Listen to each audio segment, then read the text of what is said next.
youths have to start thinking, having alternative plans.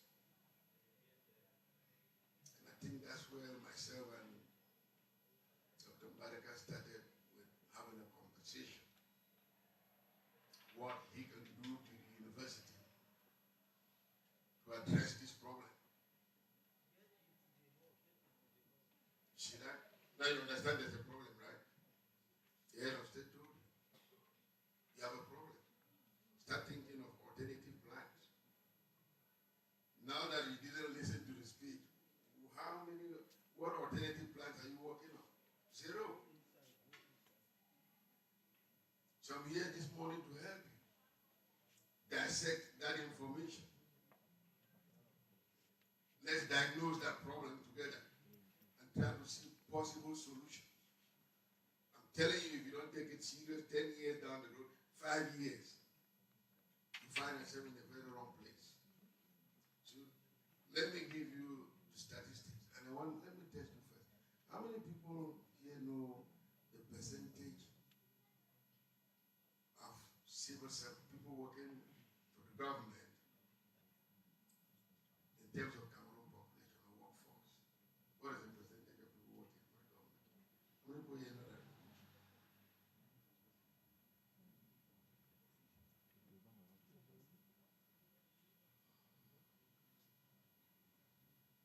See that? Nobody. I didn't know either. But when the president made that statement, I said to myself, oh my God, really? This man really acknowledges that there's going to be a very big problem? So I went on to my own personal research to get information and see precisely what he's talking about. And based on the World Bank information, only 6% of workforce is working for the Cameroon government. Now, I want you to listen to that again. 6% of Cameroon workforce working for the government. So how many people know the percentage of people working in private business?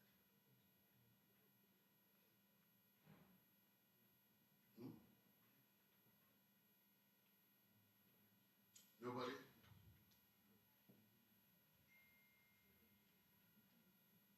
See that? 25% Cameroon workforce.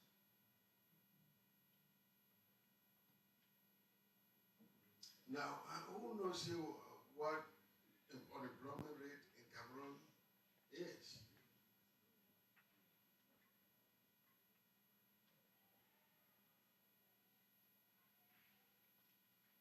You see that? Close to 40%.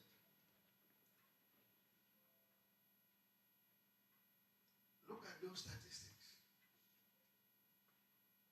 and ask yourself, where's the country heading to? Now let me ask you the last statistic. I want to give you the statistic because that's where we start dissecting the problem. Now, who can tell me the percentage of young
attention? Good. Agro businesses. That is the number one reigning business opportunity in Cameroon. Look, remember, when you're doing business, you don't just, many people always tell you, no, I like for sale clothes. I like only the restaurant. Business means research what must be done. What is it that is needed? When you sell things and what the population don't want, or customers don't want, you're not going to sell. You open a restaurant and you don't have people who want to eat out, you're not going to sell. The business is research work first. So I'm giving you direct tips. The number one reigning business in Cameroon is agro business. Because in Cameroon right now there is a high demand of food, both locally and to export. Because many food we have in Cameroon is being used, processed into many things. In those days, how many people would believe we will process cassava here and export? It used to be just a local meal for people. The cassava is processed today to produce alcoholic beer. How many of you know that? Yeah. So the Western world already aware of all of this. That's why they're beginning to demand a lot of this. Why do you think you go to the market, the food is so expensive? Because a lot of them go outside of the country. People are beginning to process plantains today and produce many things that we never used to see before. We knew in Cameroon growing up like you can only boil plantains and eat or roast them. But today plantain is becoming a stable meal because a lot of Africans like how to eat what they swallow. So they're beginning to make plantain flour. And with a vast majority of growing population and fewer people focusing on agriculture, now leads to scarcity of food. So you talk of things like maize, cassava, poultry farming, pig farming, fish farming. Those are all of the things that is all in agriculture. And they don't take intensive capital, just a tiny of it. And I'm going to show you how you can get into any of these businesses with very tiny capital. Because I know in Africa we live in a culture that we need to change. When people hear agriculture, someone says, I cannot go work in farm. No. It's not about you working farm. It's about you creating a business. And farming is one of those. Then another business opportunity that favors you, the university students here, is ICT services. Right? ICT services is another reigning business. But how do you get into it? Because you need software developers, you need web designers, IT security specialists, etc. You need all of that. But how do you tap into this? A lot of you graduating here with degrees in IT. How do you get into the field? How do you get the job? You think you're going to go out there to see those jobs being advertised for you? No. Now we're going to help you on how you can create your own thing based on your own education. Then you also have to do some creative industries. That is another good area here for business. Graphic design, you do videography. There are things you can do on your own.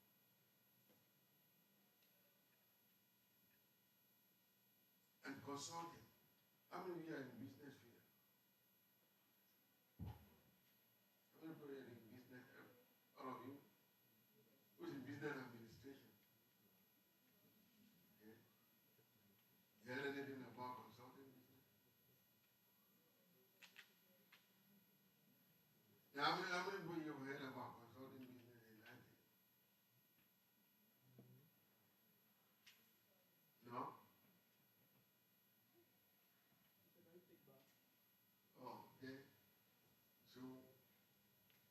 you talking about? IT and consulting.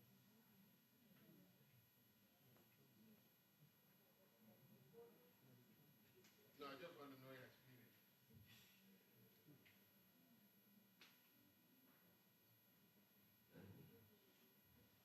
IT consulting. So basically, what I know about IT consulting is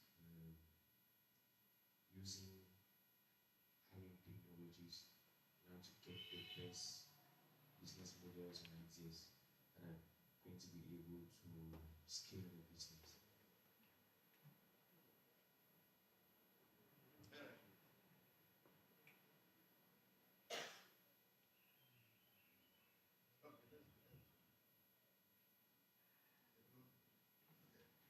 All right, yeah.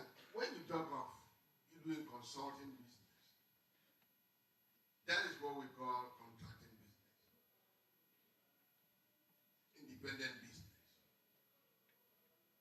Because I'm telling you, when you're living here with a degree, please, you can move with resumes around, but give that very little attention. Because jobs are not going to be all for all of you. You want to focus on certain areas. You're the IT student, and consulting is one of those. What you can do if you're a graphic web designer, that's what you studied here.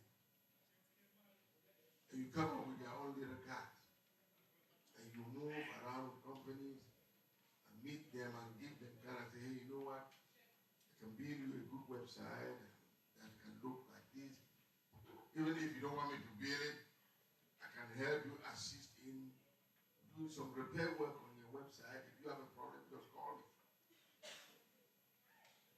Many business people today cannot hire IT people like you, but they can be willing to pay you a service for doing something. And if you do that in town here and have about 5, 10, 20 businesses, you start growing.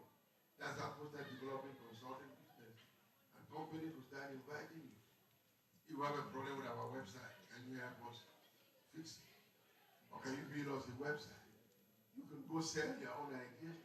They will take it. If you show them your skills, if you give them an example of what you know. So these are all good areas that you can market yourself. So 4 of those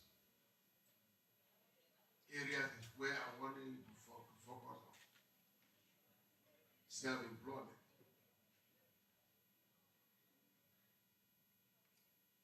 Now, I was just going to test some of you. You realize how many of you here, we all here did that. So what is the cost of egg in your own now? I have no idea about it. Egg. An egg. How much do you sell one egg now? 100 francs. Okay. I know many people here try to fall bush for greener pasture, right? So, if somebody give you 5 million francs, as I was hearing, and they tell you I can make you documents flying into Turkey, some Dubai, whatever, you don't know where you're heading to. You put 5 million in somebody's hand. If you have that money, seriously, how many people here are willing to travel abroad? Please put your hand. Be honest. I know you cannot deny it. Come on. Put your hand up, bush for us.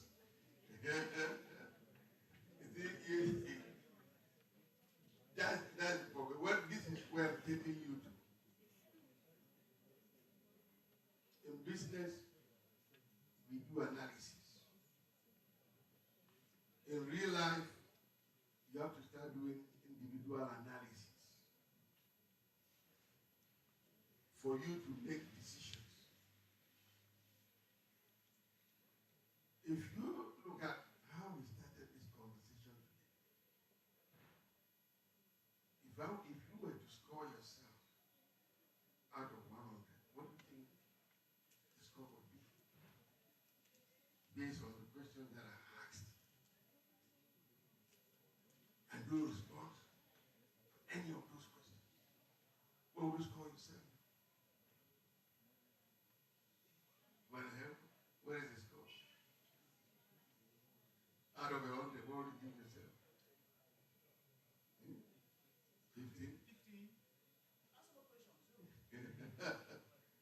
So, but that is where the issue is. We don't even know that we have a problem from what we discussed. So part of this workshop is to tell you that there is a problem. And I'm not giving you because that's what I want to do. But that is what the statistics, you can go verify your own information yourself. That is what the statistics say. And now we're looking for solutions. Now, if I'll give you two options. That just listen to the question right now. There is a job opportunity right here in ICT University for you to work Monday to Friday, 40 hours a week. You're going to be paid 200,000 francs a month. And you're living somewhere in Bastos, coming to work right here. You know the cost of coming to work here, your transport and feeding. And what at the end of the month you should be taking home. And if I told you, I am going to give you 100,000 francs and quit that job. That's it. How many people are willing to do that? How many people will take this job over that 100,000 francs? No, be honest. Because I will. Right? You get a job here for 200,000 francs.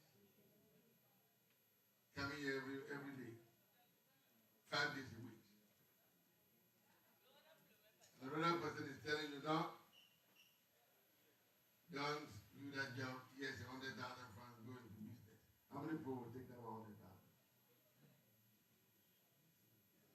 Let's be real. Come on. Are you going to take 100,000? No. You will not. Yes, me too. I won't. You know, sometimes you can even throw a punch to somebody because that will be an insult. Right? Somebody telling you I got a 200,000 job a month and then you're telling me you want to give me 100,000 and then I should go to business. Like, that man is crazy. He's a madman.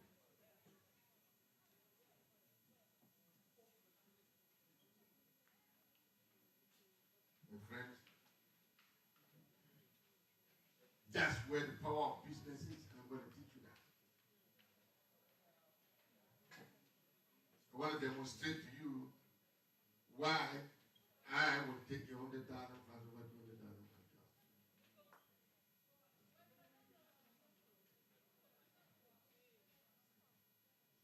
That's what new students even ICT need to learn. That's why you're going to school. You see that? That's why you're students here. Because if you live here and you don't have those tools, you're going to be a victim that I just asked you. You move around and look for people to pay you 100,000 francs a month, 200,000 francs a month. Whereas you have that capability and the ability to change your own dream by yourself. You're looking for work.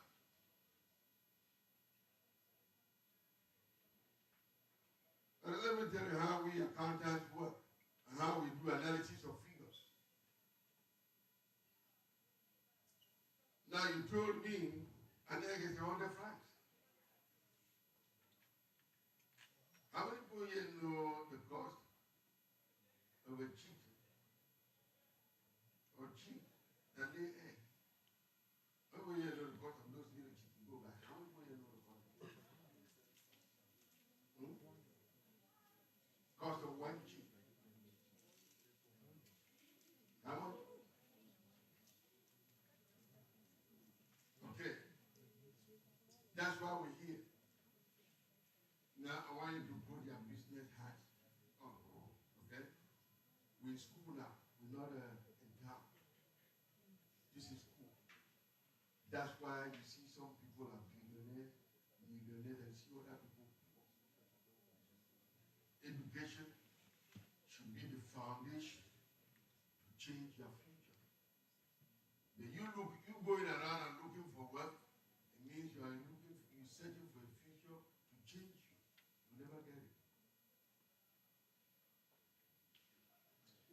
little chick that lay an egg is 300 francs.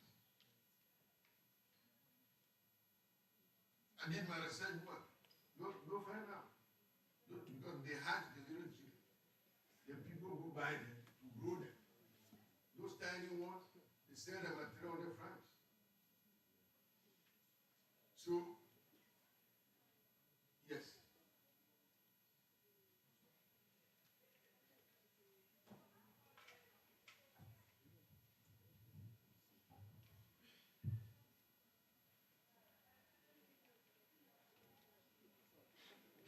Okay, sir, I just want to ask a little question based on the options you gave us. If we would like to, if we are given two options, either to have a job or to be given 100,000 francs to start a business. I want to ask, is there a possibility where one can accept the job of 200,000 francs, keep the job, raise more than 100,000 francs from there, and then start that same business? You can be working while still having your business. Excellent question. What's your name? What's your name? Ijan Erica, sir. Ijan Erica. Eric. That's an excellent question. I'll give you went ahead of me. You ran ahead of me, okay? I was going to come there. But when you're working, and now you're running a business, or running a small business aside, your main job is where you come to work here, and then you have something running somewhere. Now we call it a business. That's what we call passive income. I was going to come there. For you to be rich, see, professor is like, right? Professor is like you. If he wants to remain in this university the rest of his life, as the deputy vice chancellor, he will be lucky to build a house. I'm telling you.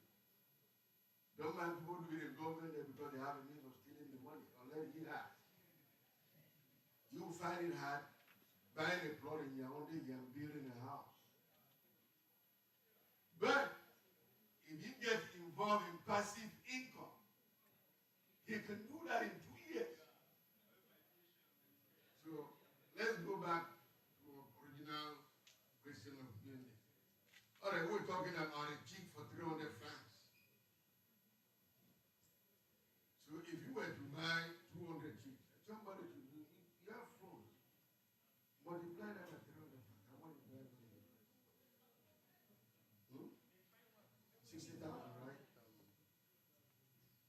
And if you buy those 200 chicks for 60,000, and you buy the rest food, then you feed them. Now, how many boys here know how many months those chicks will start laying eggs? After how many months? You see, somebody defined poverty today, right? Passing over opportunity repeatedly. You see, you're living in a country where you have problems, and the solutions are right there. Nobody knows anything. Those opportunities keep passing every minute. You don't see it. But every day you go on the street, this part is bad. There's no work. Who told you? If you tell me there's no work with government job, yeah, I agree with you 100%. But I'm still saying, how many people work with government? 6%. What will 94% do? That's why you have to be watchful of opportunities that passes in front of you. All right. I did my homework for you. So those chicks start laying eggs in 3 months. I'm not telling you business in the UK thing needed in this country right now. Because the more people's life is improved, they start eating things that are more luxury and more than feed the baby. That generation will not do that today. You want to go to the shop for baby food. That's why all these things are needed in our community today. 2 eggs per day. So if you spend the first 100,000 francs in a month, and you start the eggs are laying in 3 months, I want somebody to volunteer to do the math. It means you're getting 200 eggs a day. Times 100 francs. Somebody help us. 200 eggs times 100 francs. What is that? What do we get? It means we'll be making 20,000 francs a day. Somebody help us. It means we'll be making 20,000 francs a day. Somebody help us. Multiply that by 30 days. What? 600,000. See that again? How many people are very well in university that makes 600,000?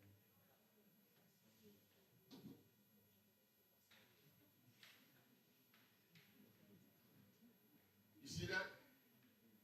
You get it?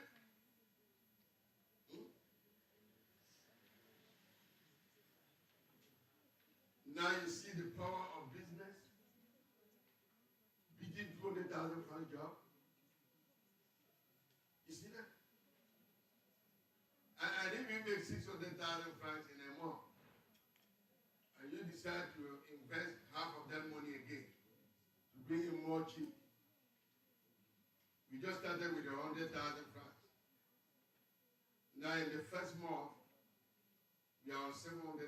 We invest all of that 600,000 again. So do the math for us. 600,000 times 6. Because now the capital has multiplied 6 times.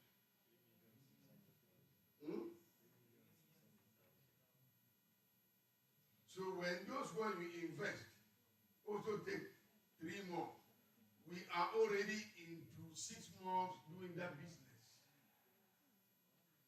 And what did you say we're making a month? 3 for what? Times 6. You are in 6 months. Remember we made the first 600,000 that month. And we choose to reinvest that money into business. It means the 100,000 has been multiplied into how many times? 6 times. So now, it didn't grow again in 3 months. So within 6 months, you have to multiply that 600. That's 6 by 600,000. What is it? 3.6 million. So in 6 months, running a poultry and producing eggs, only within 6 months, you in over 3 million sales per month. France. Per month. Not a year, per month.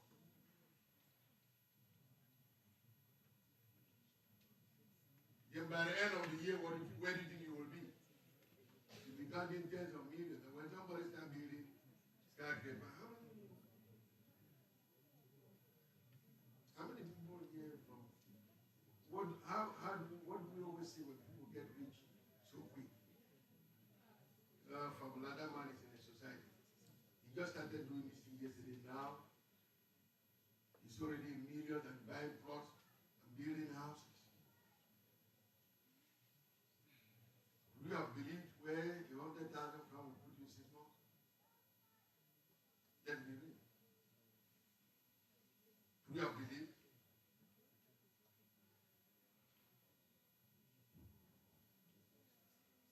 So that is what we call self-employment. So you're doing something, and think about it. If you were to come and work here 10 hours a day or 8 hours a day for 5 days, and how many hours do you really think you spend running that poultry a day? How many hours? Can somebody guess that? 2 hours a day. Look at it. 2 hours a day. 10 hours a week.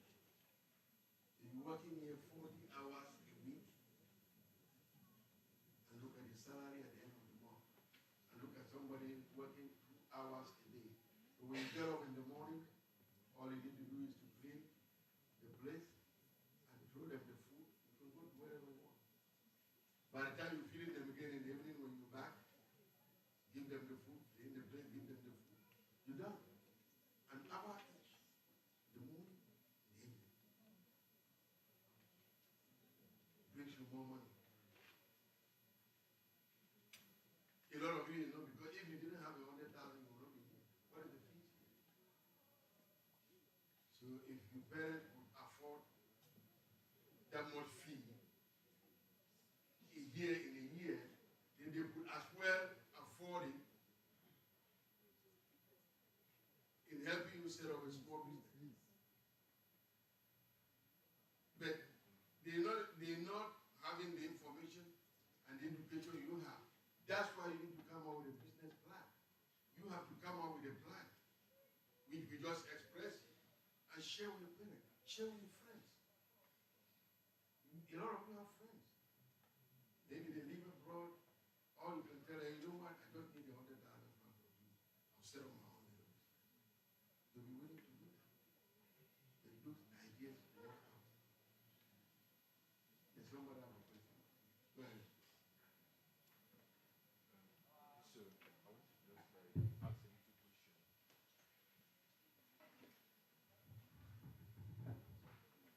Good morning, sir. I want to ask a little question concerning the 100,000 budget as for the poultry farming business. Because I know of one of my cousins, or one of my uncles, sorry, who launched the same business and he bought about 500 day-old chicks and then they all died after a month.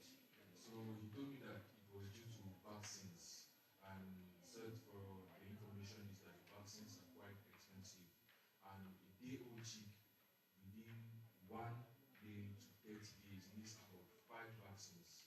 So, sir, don't you think that in the long run, as a beginning with 100,000, you can be in a deficit position?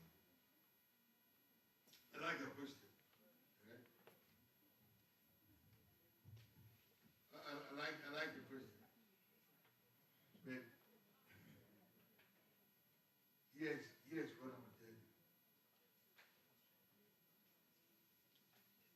I don't know if you've heard it about in your business class. I don't know if you've heard about this. When you are doing business, you cannot be scared of what? Risk.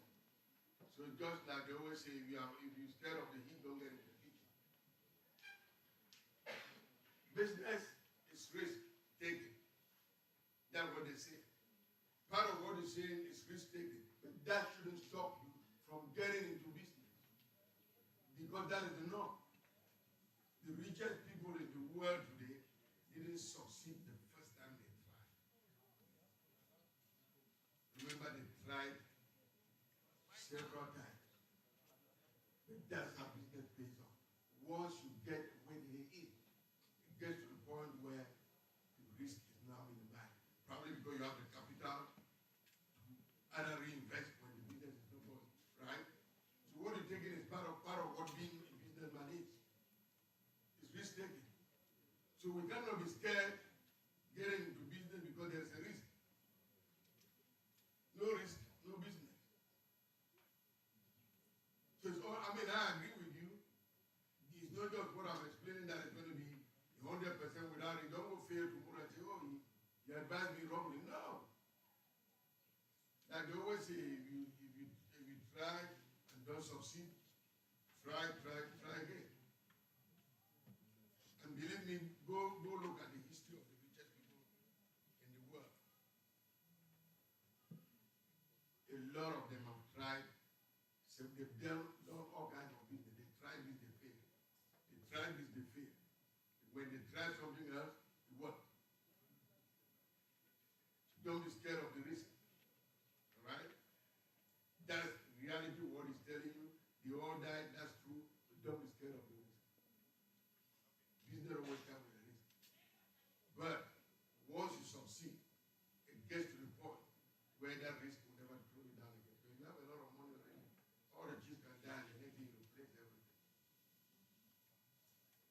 Now, I want to give you an example of another type of business before round of that.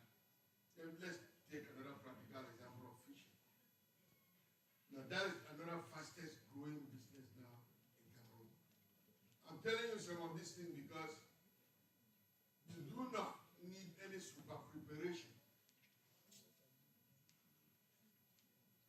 You all see the drum that people put on top of the building where they put water, right? Imagine you have a drum like that. How much does a drum like that cost? 80,000. You get one of those drums. Just chop up there and leave it like that.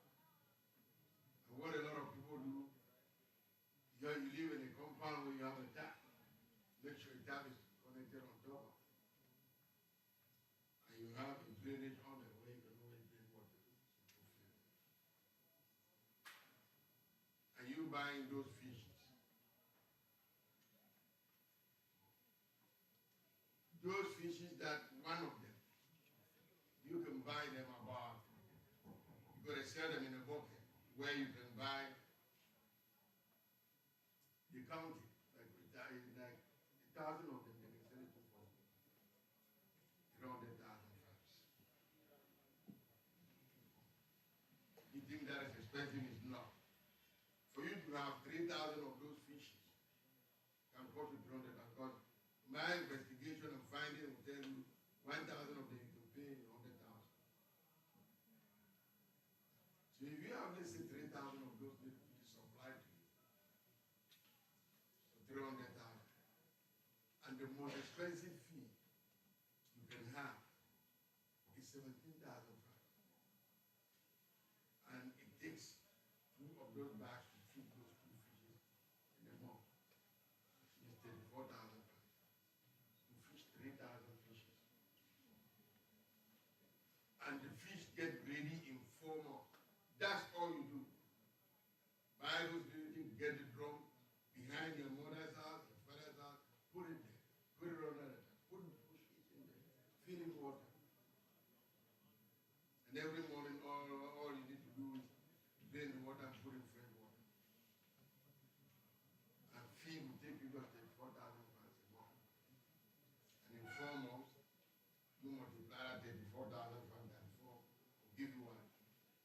536,000 francs. Plus 300,000 francs that you bought the little fish. Will give you about 436,000, right? Okay. If you build that and you add only 80,000 on the cost you bought the drum, and in 4 months, they're ready, directly behind your father's house with their own drum. 4 months, they're ready. 2 of those fishes weigh a kilogram. Some, when you leave them exceed 4 months, 1 will weigh a kilogram. Go look at the people who fish farming. They won't tell you. How much is a kilogram of that fish that is? How much is a kilogram of it?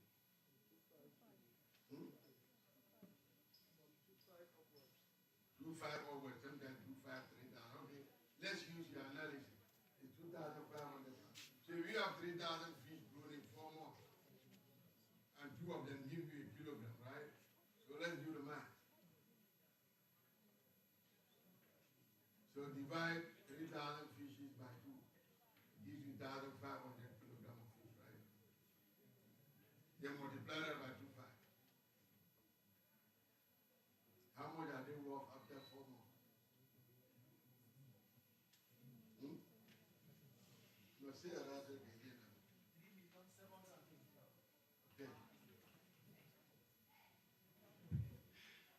Did you hear that? How much did we start as the capital for the first month? 436,000 plus 80.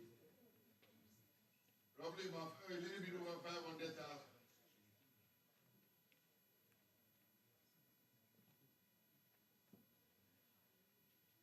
What is this called?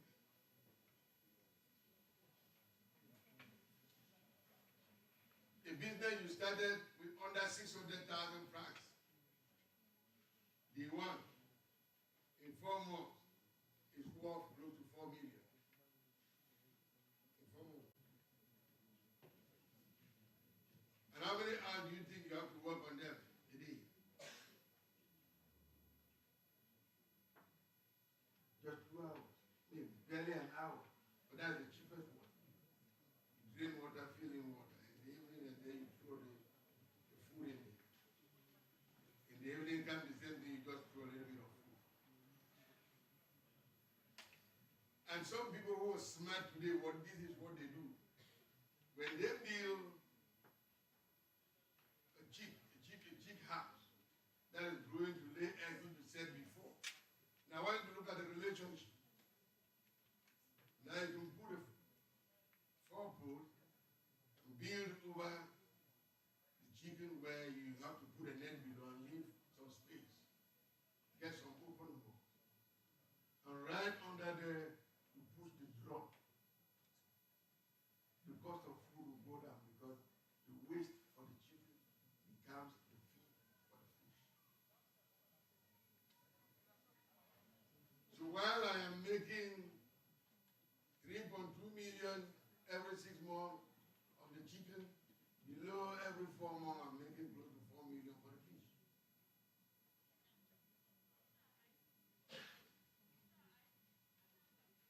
You want to be a millionaire, try it. Don't just listen. I mean, just try it. Come on. Your parents have homes. I didn't ask you to go rent a house or go rent a land. Do it behind your house. You think you're building a house for little chicks, 100 of them. What do you think the size of that house is? Just about 3 square meters. 3 square meters. For house 100 kids. 3 square meters. Few plants and you're going to nail together and put a roof on top. And put the jeep on the top and then put the drum under. Try it. I'm impressed because I left Limbe 2 days ago and I stopped at Tigo. I wish I got a picture of a young man that I came here last year. And he was going to Nigeria to buy things to sell. And on his way back, the water got rough. And the boat capsized. A lot of many people lost their life. He was lucky to survive. And the mother used to be my classmate. So when I came, the mother was telling me the story and was saying, now I don't know what to do with the child because that's where he used to do business. He's down and I told him never to go back to Nigeria again. And I said, okay, I want to show you business you can do behind your house and let's try that. And he built a little fish pond like that behind the house. 4 little ones are having about 7,000 fishes. Bro, I'm being honest with you. You can't believe I'm going to take you there. I am shocked. Within 1 year, that young man took me opposite Brazares in Mutenga. The house he built. I've never had a shop in my life. Beautiful self-contained house. You are just say, what am I doing in that city? I was shocked. And I met people there working his chairs, furniture in the house. You know where he brought those guys? He called them from Nigeria. Because he was going there, he knew those. He told me I wanted to do special furniture. Those guys, they will do it. The chairs I met in that guy's house, I said to myself, so am I the stupid person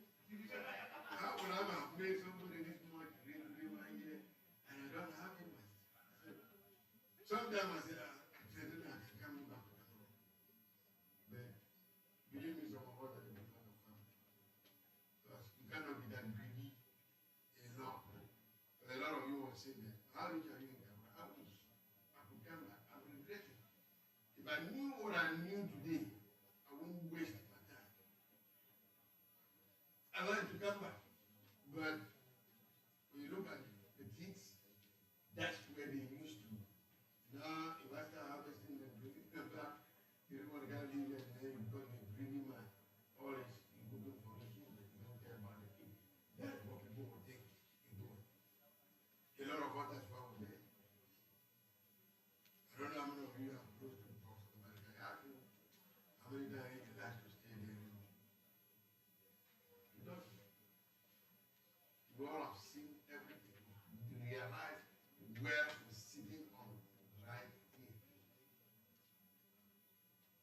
Amazing young man. Amazing. When I came there, he told me he just brought a new one now. All the ones were ready. He sells them at 3,500 per kilo. Right there. And the customers are coming in from the world. And he said he has a lot of good fellas that he supplied. Before they came, they bought everything. But they called him, he gave him, harvested it, and then they gave him to someone from buying, then they put it back. There is money in this country. I'm not saying that if you have an opportunity to go abroad, you have an opportunity to work for the government, to get a job like you said, but don't let this opportunity pass by you. Repeatedly.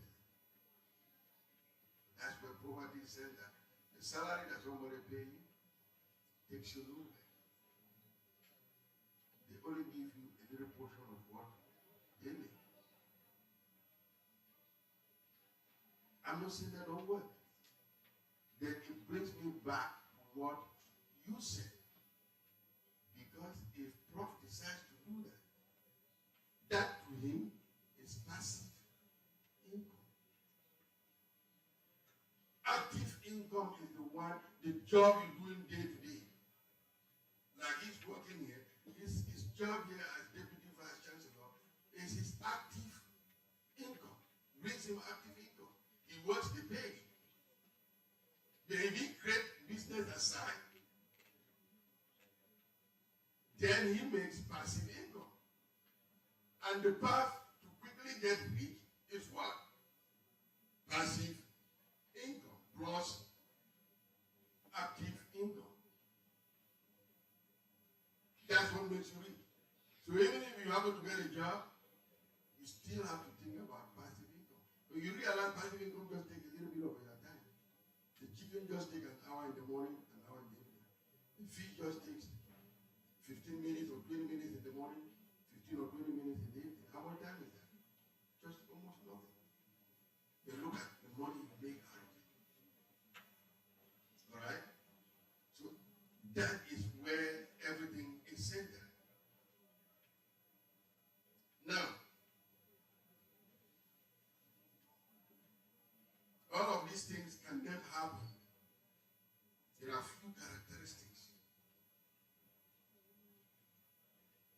that you need to carry for you to make this dream come true. I don't want to give you an empty dream and people start running tomorrow that I'm giving fish, and then by the time you get to 3 or 4 o'clock, 2 o'clock, you have an appointment to meet with your friend at a snack. You go there, by then you start drinking, you forget that you didn't feed the fish at 5 p.m. Then by then you go home at 11 p.m. before everything is there. Like, oh no, this is bad business. It's not bad business. You didn't stay what? Discipline. Remember, word education is a Latin word. Discipline. If you think you are an educated person, it means you have to be disciplined.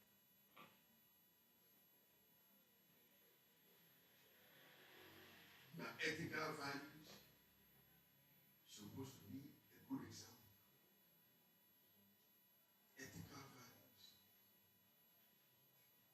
What is ethics? Who here can attempt to define ethics?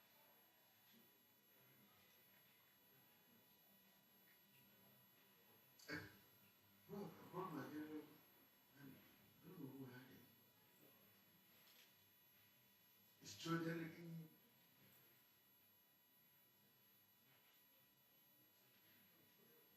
Yeah, I think Secretary General name must have left it in his office. Somebody can get it from me.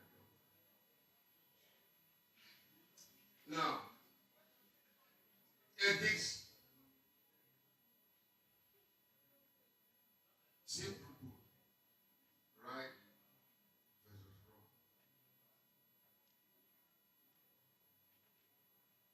You have to have ethics, ethical behavior, right versus wrong. What do you choose? Do the right thing or to do the wrong thing? Believe me, you can criticize this government as much as you want, just as many of us do.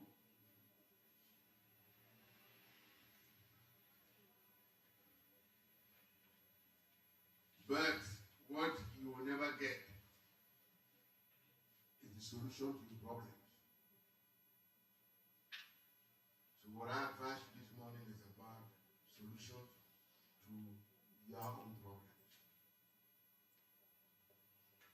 Again, let me summarize this. Even if you didn't take away anything, know that your generation is in big problem. I'm serious. I'm telling you right now is the time to get ready. It's going to be very, very bumpy and rough in this country in the next 5 years.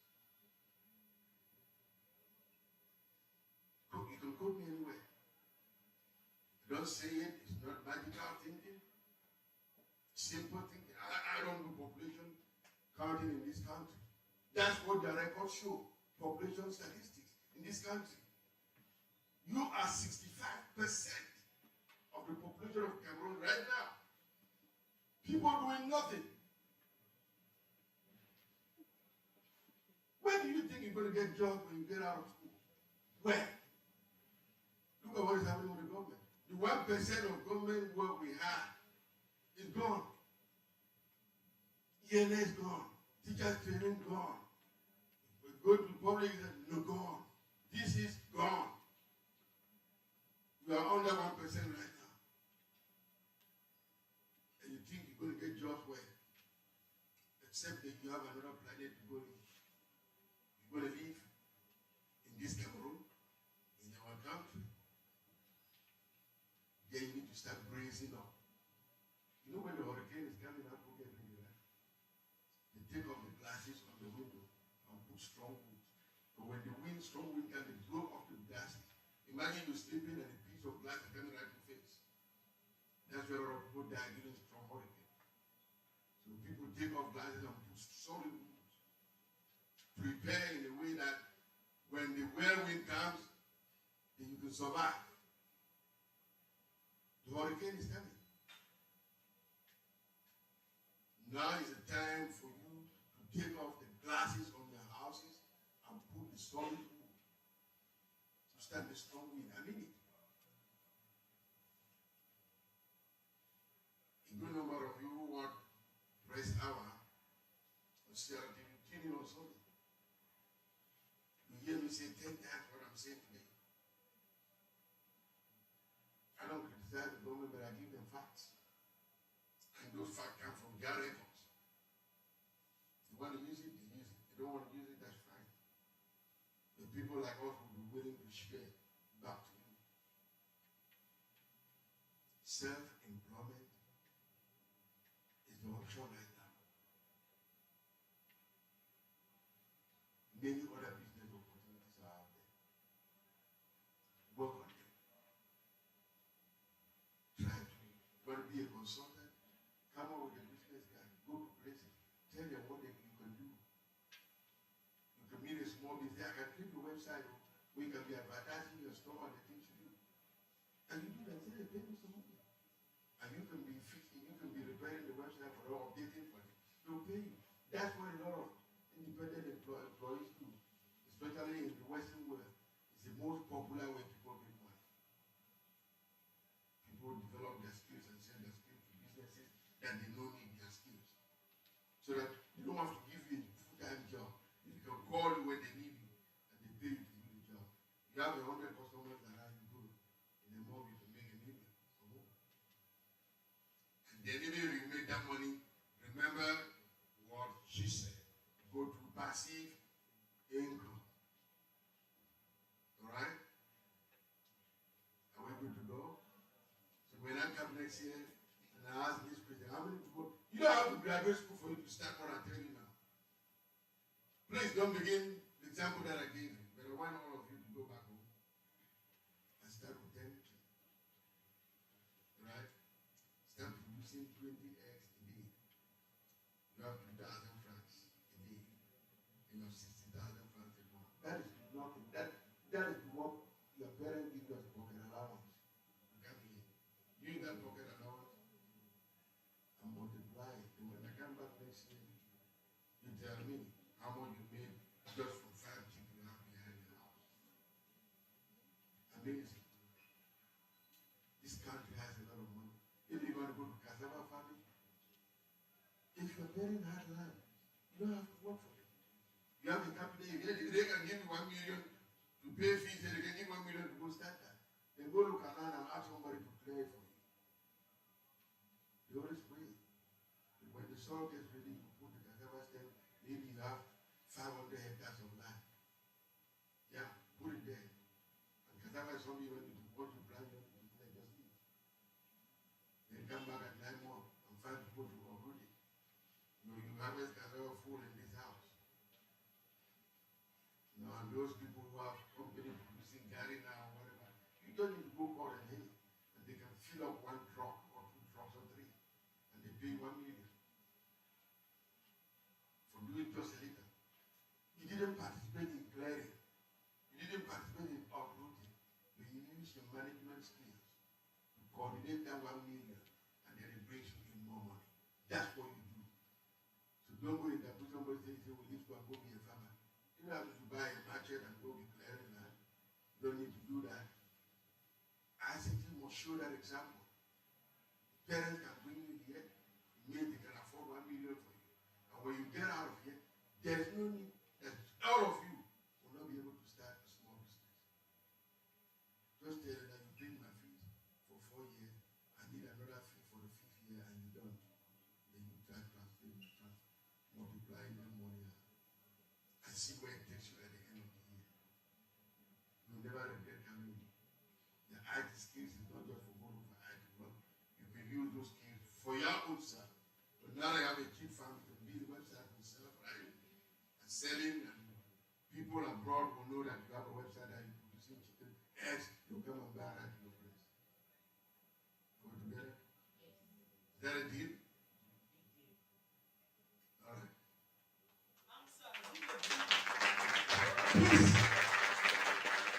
This clapping is not enough. Stand up and clap.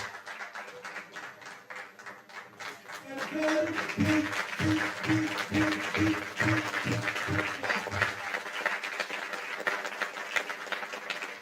Thank you very much. Well deserved. You can sit down.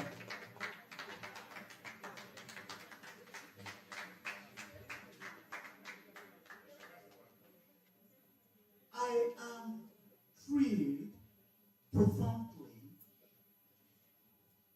I didn't expect this. Poverty is out of context. In 1 hour, Dr. John Ngalle has put out poverty. No one should be poor. In fact, sir, thank you very much, because I'm going to my own. I'm going to farming. I got some land I bought for the past 5 years. I haven't done anything there, even the plant pepper. You lost a lot of money already. Of course. I have a space behind my compound, huge enough. I'm going to build a shed this weekend to raise some fowls. Every Sunday, I have to buy a tray of eggs. It's 2,800 francs. How doing that. I will stop doing that. My kids have to eat exposed every day. I will stop doing that. Thank you very much, sir.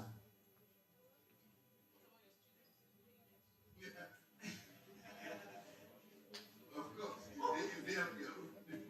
No, I'm trying to do entrepreneurship. I'm selling as well. So this is just too much for a very short.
Just bought a few, just kept them there.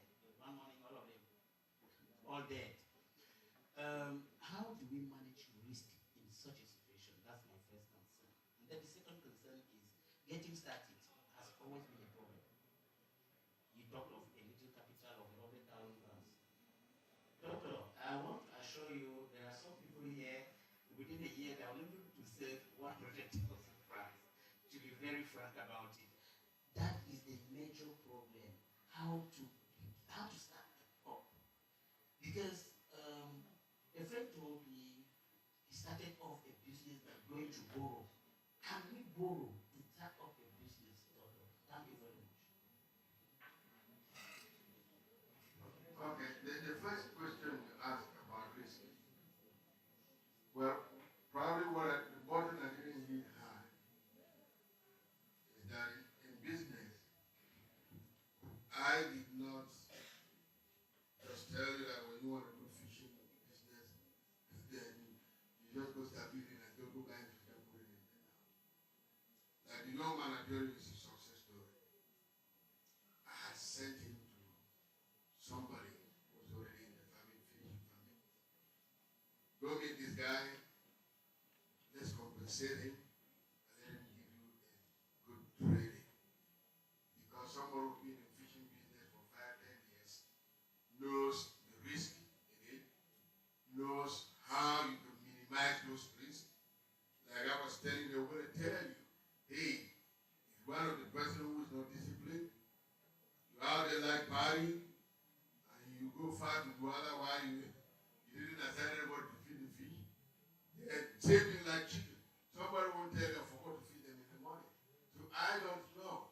But try to relate with somebody who has been in there for a while and see the tips you can get. What I gave you here is just business ideas. I don't really run a poultry myself. I don't run a fishing myself. But based on my research, that I was looking for things that really can pay a lot of money in this country.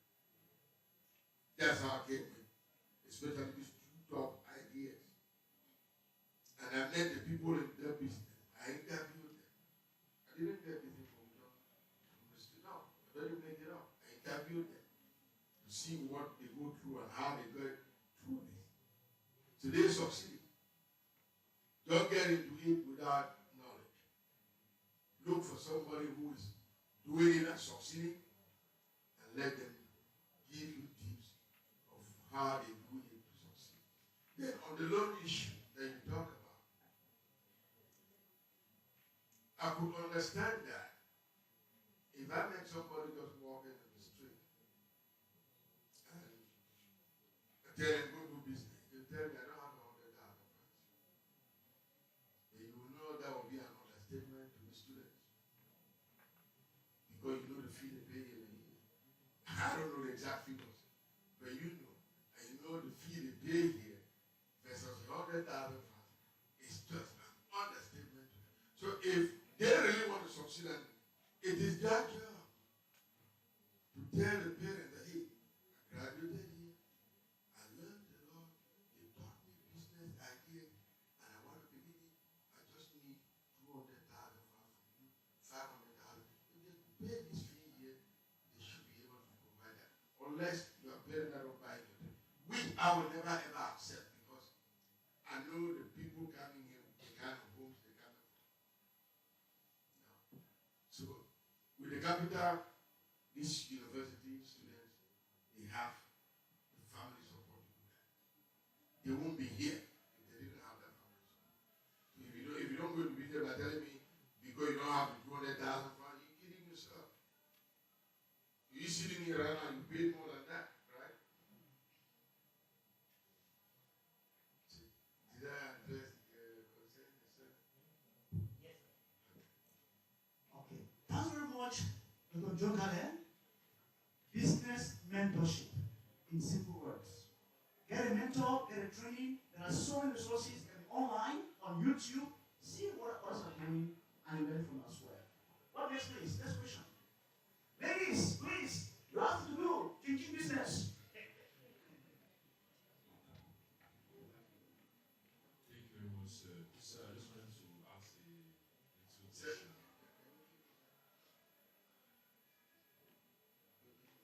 I mean, the person asked the question. Now, I'm giving you a gift. Then what I will Sir, I wanted to ask. Hold on, that pen is for your business plan. Tell your business plan. Sir, I wanted to ask if it's more of an advice for you, sir. I wanted to ask if, as an undergraduate who is about to graduate, will you advise us to launch directly into entrepreneurship, or to look instead for an active source of income and then associate a passive entrepreneurial source of income after that? That's a good question, but here's what I will tell you. After you listening to this class and knowing the kind of family you come from, you don't need to tell me because you are an athlete. Now, you think you have to stay home and wait for active income, or you need to get out of here and begin looking for alternatives to what you're going to do for somebody else. Self-employment, that's what we talk about. So you think as soon as you leave here, self-employment will be number one on your list, or resume moving around looking for work? You know, I'm asking you. You made the choice. I already gave you the information. The choice now is yours. What do you think? So, on my own personal perspective, I feel like it would be more kind of advantageous. No, let it put here. No, I'm only in front. So, on my own personal perspective, I feel like it would be more kind of less risky if I start looking for an active income stream. Because, like you said, taking the example you were saying, my parents they kind of give me a little starting budget. But considering the fact that it is a business and there's always a two-sided face, I'm not sure they will be always keen to give that same amount repeatedly. So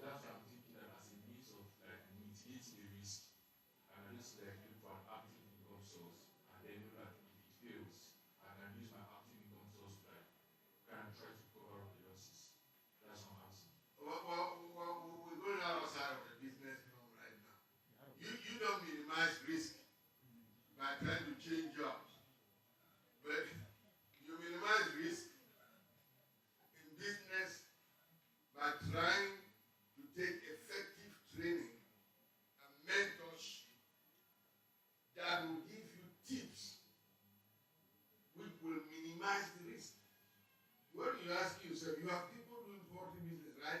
They succeeding every day, right? That is the kind of person you need to meet and take some training. That what we call in this country vocational training. We do not take it serious. People think that when you have a degree, a doctorate degree, or master's or bachelor, you don't have to do vocational training. No. Go do some training. You can even meet the person with some delegate in charge of fishing in your own district area. Go meet him in office and say, I'm interested in fishing, and I will give you an expert advice on how to carry on this kind of fishing. And they'll give you the tips. I wish I was an expert in fishing industry. I would have told you. But what I'm telling you is just the business part. But whatever you want to do, go look an expert in that field and ask them for tips to help you minimize the risk. But again, never, ever, ever you put failure of faith business at your forehead. Always be optimistic that what I'm going to do, I will succeed. Even if you fail, keep trying. That's what it is. Sometimes the guy behind the glass book end up to be the most renowned person because he failed repeatedly and he got a lot of experience. Don't be afraid to fail. But you ask the question. Come on, get it. Start to write off your risks. Okay. Don't mess this. Next speaker, please. Clap for him. Next one, please. No. Okay, ready. Let's balance the equation. Gender balance. Good afternoon, sir. I am Ngalle. So, as an entrepreneur, I'm producing soap, and the main problem I face is visibility. Like, I will go to a shop, I'll present them what I produce, but they'll be like, they don't know the name already. Even though my product is good, when customers come to the shop, they will show them my product, they'll be like, no, I want la paix or la part because I do eau de javel and so. So, I want to know how can I solve this problem? At my level, how will I make my name? How can I put that way at that high place like others? So you make so. We don't know. Okay, all right. Now, feel free, okay? Don't feel embarrassed. Because I can only know your problem, what is inside you. How did you get into this business?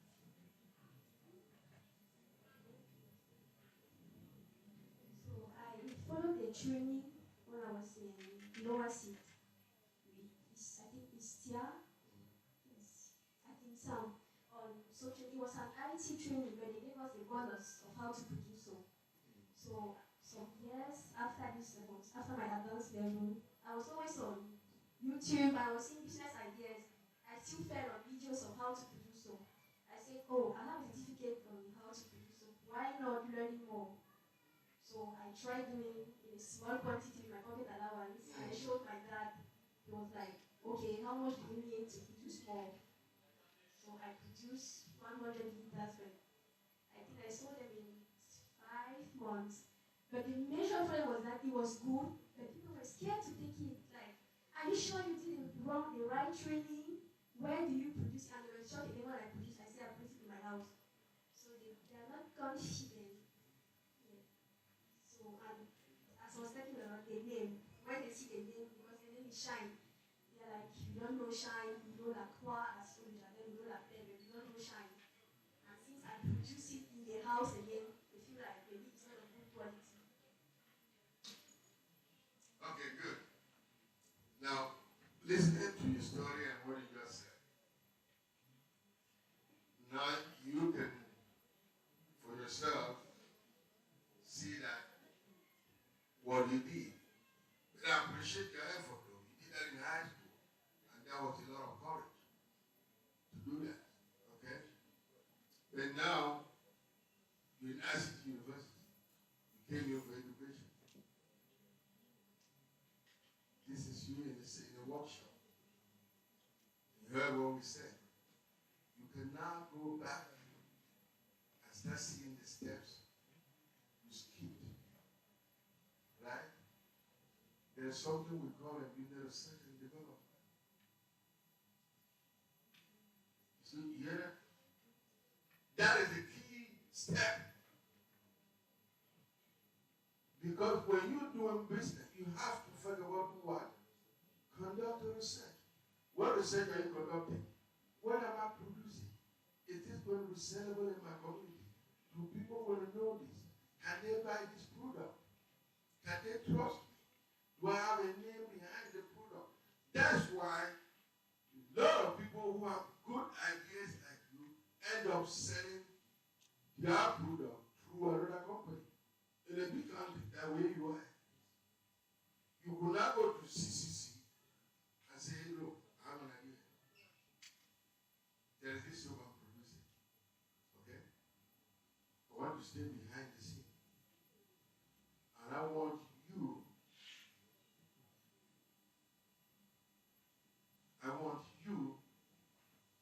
to market this soap. That's how people do in the developed world, right? Market this soap. And they can do it. And they start selling it. Putting their own name and their logo behind it. And you get the end of making money. So for you to get into that kind of a business is completely outside of what we're doing today. Because you are heading into a much larger business that will take a lot of work. You know what I mean? To get those big companies covered, it's going to be a lot of work, a lot of money. So if I were you, now that you know what your community needs, review your business plan. Alright? Now let's be honest. When you started it, were you able to figure out if your community needed soap? You didn't. You just learned it and you just started doing it because you know how to do it. That's not the business now. You have to find out, do people really need this? Can they trust this product? And that's where you're stuck right now. So what that tells you, you're in the wrong place. You're in the wrong place. Review your strategy. Remember, I gave you people tips on what is hot cake in this country right now, right? And number one is agro business or ICT consulting. Try that. Okay? When you're successful in that and making a lot of money, you can launch a soap industry in this country. You need to launch an industry good at fidelity. It's going to cost you millions to do that. You definitely will succeed. I don't want you to give up your soap thing, but begin from where you can build a strong capital, then run into much more stronger business. All right? That was a good one. Okay. A pen to start to review your business plan. That's advice. Please stand up. Review your business plan. Go back to the drawing board and see what the community needs. That's advice. Relax. No, lady, let's answer this. Okay, no, relax. What was your name? What is your name? Oh, I will see. Addition, sir? Go ahead. Go ahead. My addition was on the first thing that he asked about risk bearing. Because sometimes before one to go, sometimes you don't actually do the research like the doctor Ngalle said. Like for fish business, there are veterinary officers. That is why some people's birds die early. Because you don't go to the vets to actually test or give you drugs that you should put in your water and sometimes in food. So people's birds don't really die anymore. For birds that still die is those who did not contact the vets to assist them in bringing out their birds. And also for how do you get capital? So I understand that these children are rich kids, but sometimes our parents can be very stereotypical in the sense that they are like, I've given you education, focus on education, build a career out of education. But then sometimes our allowance are kind of soft and you can actually save from it. Now, if you say that you want to be saving, even if it's 500 francs inside this local bank, every day, by the end of the year, you have capital to start. So sometimes you just have to make the right plan, schedule, do your timeline, start saving, discipline yourself. Those little excesses that you usually spend on, if you discipline yourself to save and actually really want it back, you have the money for it. So that's just my contribution. Thank you. No, thank you. That was excellent. They call it piggy bank. Every time more, see a pig, it's not all there. Drop one inside. Lady, please, can I put you in? Okay, let's put this one behind. Open the piggy bank. You have a pen as well? Oh, yeah, sure. Okay. A pen for contribution.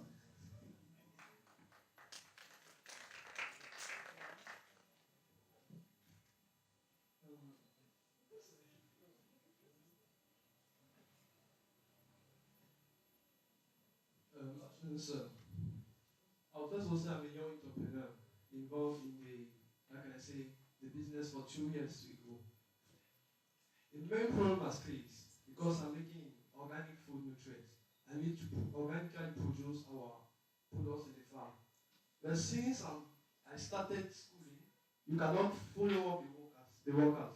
So I want from your expertise if you have some tips to keep your workers trustworthy, because we have seen that or that after we make products from our farms, majority of the products are kept there because the supply isn't full. Majority of the products are kept there and they come and tell you that the harvest was not good and it's affecting your investment plus the products you have to produce, because we are also transforming the products. I want from you if you have some tips that can help us manage that aspect, the different aspects of trust in our workers.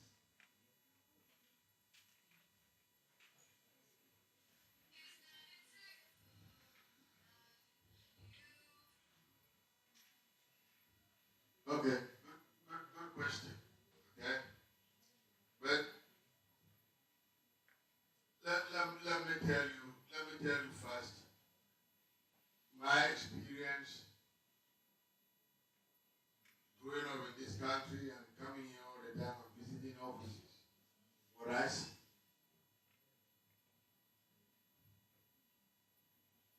Over 90% of offices or business owners in this country provide hostile environment for their employees. Okay? So, one of the key things, if you ask anybody who tell you this, number one characteristic of a leader, number one, empathy. You know what I mean? Put yourself into the other person's shoe. Sometimes you go to work and you're the boss person and like people start coming and they start shouting in the morning as soon as people say, oh, you are paying you, you do nothing, it's not that. No. But sometimes build a friendly work environment. Workers, hey, how are you doing? I asked you what I'm doing. Oh, you told me to because she was sick. Is she getting better? Ah, well, man. Yeah, I mean, tell her I share, or maybe, I don't have the time to come and see her, but, I extend my regards to her. And these people start seeing you like a family brother. And everybody whom you trust and bring them closer to you as a brother or sister, the conscience that driving them in hurting you. So I don't know how you manage these workers, but to build that trust, you need to have empathy. Try to be like them. Look at what they go through. Alright? Number two, one of the best skills you want to do when it comes to types of leadership, then you have to be a servant leader. Because a good number of us own businesses and then you just want to stay somewhere and keep sending information. So you guys you're lucky, and we're having a good workshop, and the president of the university just walked in, and he's listening to the lectures. You think he's sitting for a joke? He truly want to learn as well. Because he wants to know how to deal with you. That's what servant leaders do. They be with the people. So that you work together. So when you have those people in the farm, and you want to stay here and become making phone calls, that kind of leadership style will make you succeed. That happens in the military. That happens with the government. They give strong orders. You don't listen, they'll kick you out. If you run in a business, you start kicking people out, in the business will collapse. So try to create time to be with the business. You live right here. That's the solution. Create time to be with the business so that you can monitor what is happening and how they're doing it. But you sitting here and think that they become a report to you and you expect that honesty, and by the way you fail to build that family relationship with those people working for you, then this is the outcome you're going to get. That's my only tips I can give you. What kind of leadership style are you using? How do you treat them? How do you relate with them?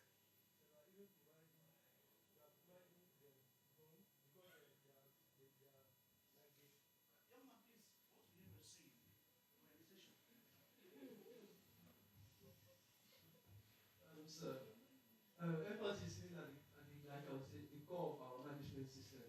Because we're providing on our 20 hectares, we're providing about 2 for 10 employees to bring in their products. We pay part of the fertilizer they use. And it was like to bargain from the fact.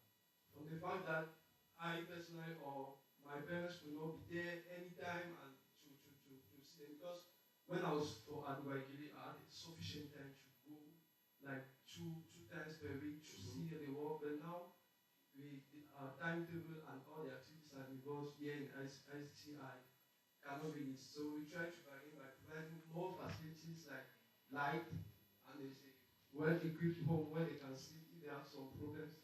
But it's not the only way to be is continue to be personally there when others see. Yeah, exactly. But one of the biggest problems in this country today, if you ask any person doing business, is employee debt. It's the biggest threat that businesses have in this country now. Seriously, go do your research. Employee theft is the biggest problem businesses are facing in this country. So in order for you to be able to fight that, seriously speaking, you have to be a participating leader. You have to be. Then you start weeding out the people who don't follow the rules. Because when 1, 2, 3 persons are kicked out, then the other process standing up. Be part of the process and then make sure those who don't follow the rules are kicked out. That's all you can do.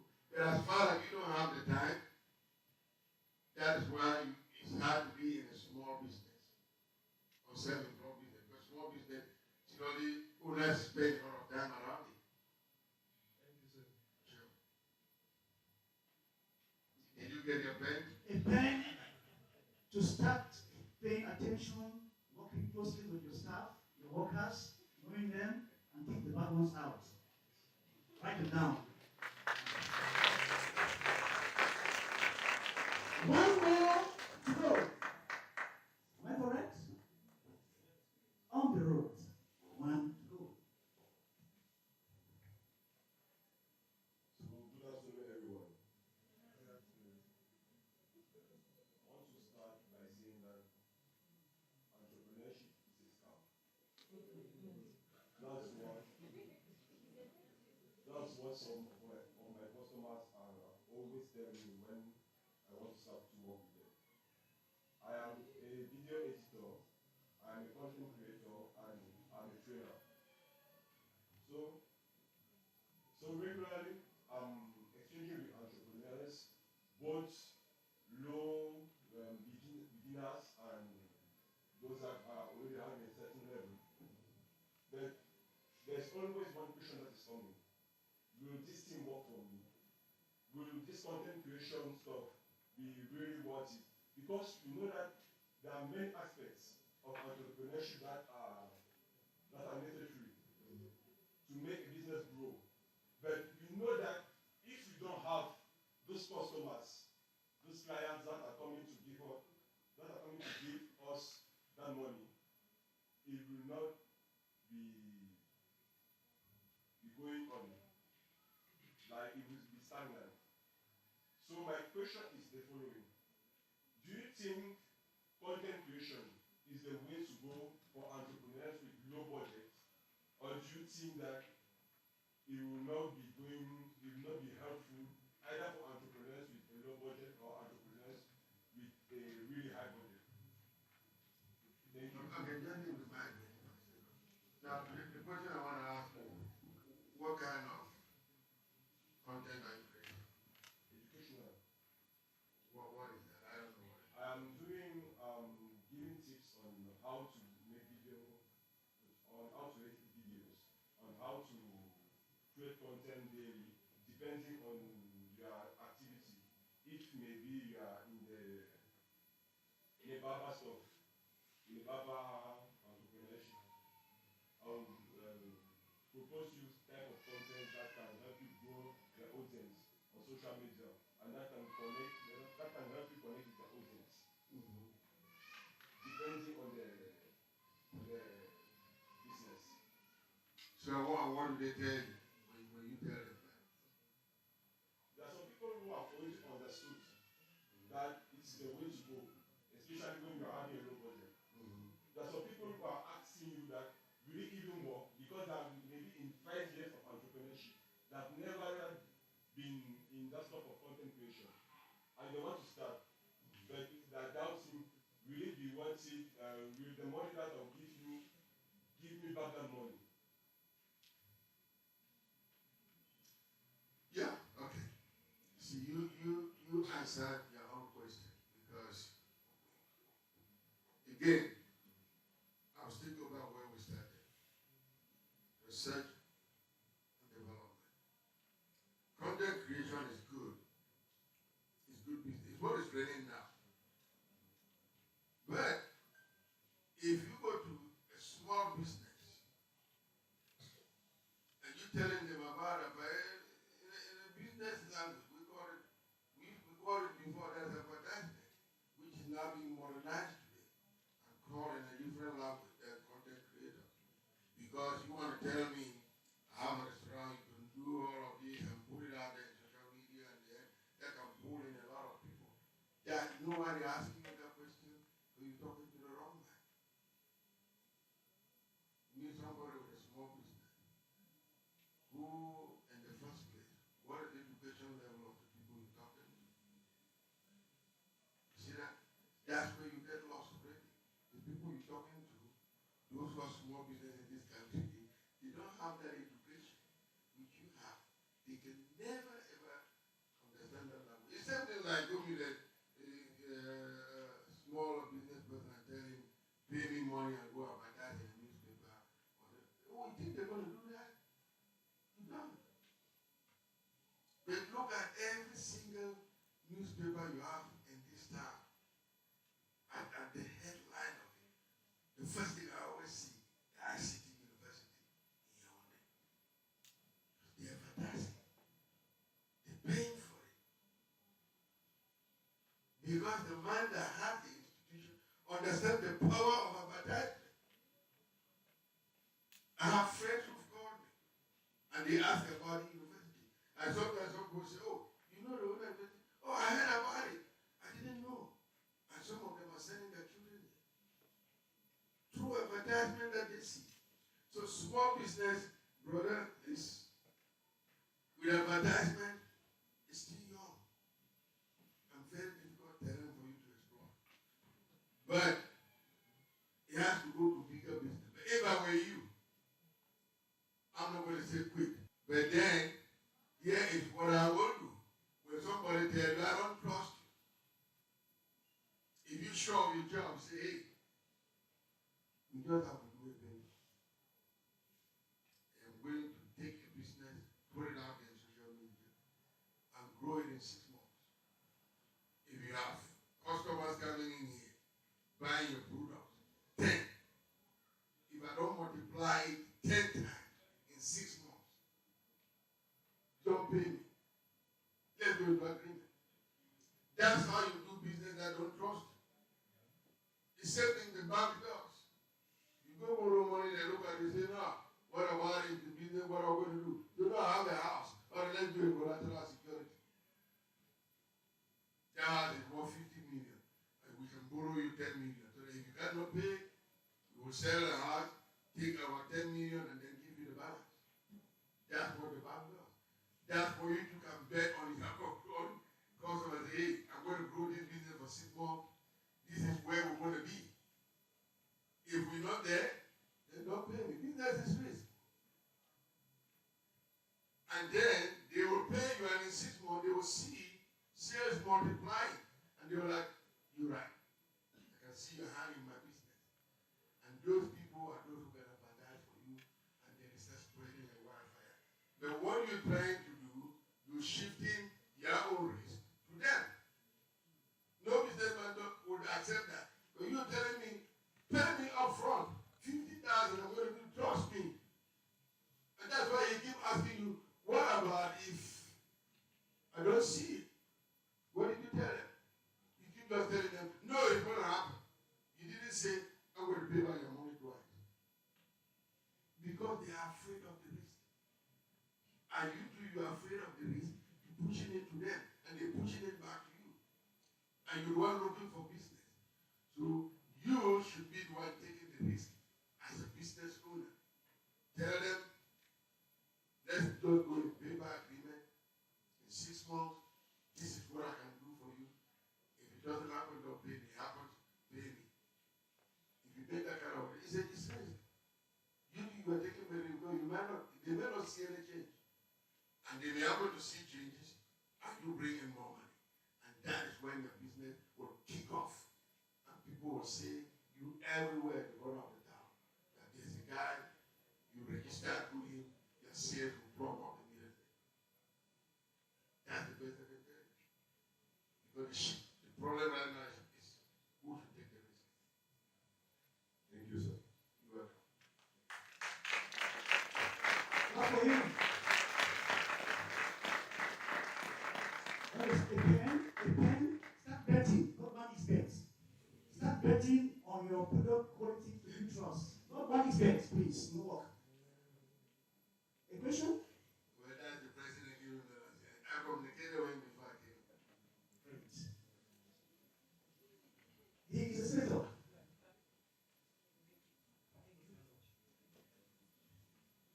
Thank you very much, dear doctor, for giving me the floor. It's not a question. To begin, I really appreciate the talk today. It was really amazing. And I saw my students, they were very attentive during the answer and question session. And I believe that coming out from here, they will apply the tips you gave them to be entrepreneurs tomorrow. But when we were preparing this talk, there's something that caught my attention. After typing your name on Google, doctor, that's why I discovered you were a senior auditor at the U.S. State Department of Treasury. And it's very, very impressive, your professional career. Yeah, at the ICT University, we have students, because after making my research too, I discovered that to be an auditor, you have to have a bachelor's in accounting. We have students here that are doing accounting.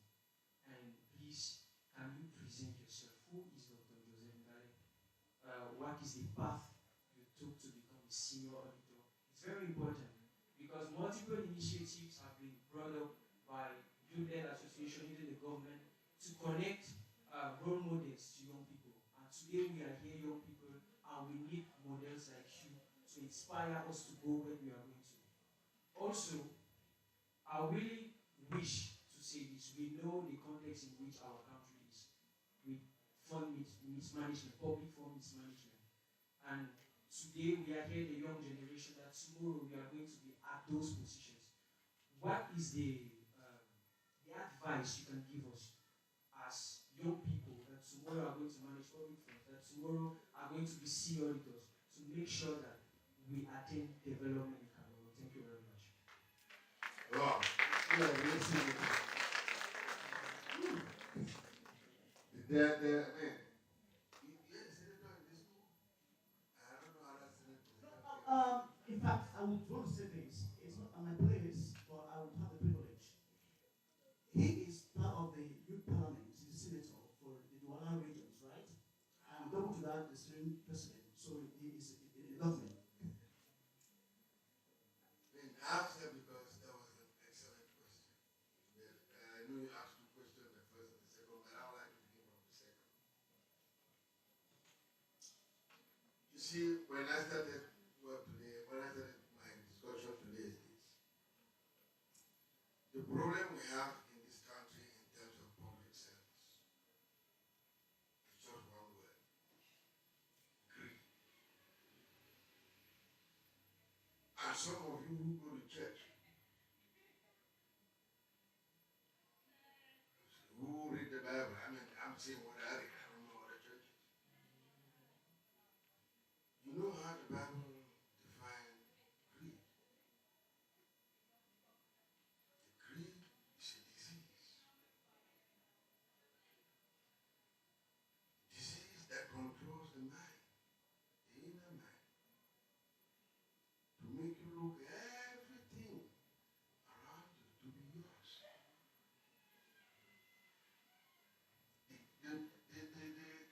What makes you blind not to see any other person except yourself?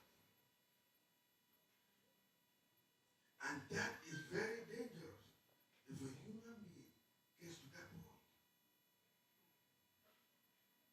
That's where the country has gotten right now. Where people act no reasoning anymore. So one thing I'm going to ask you to stay away. Greed.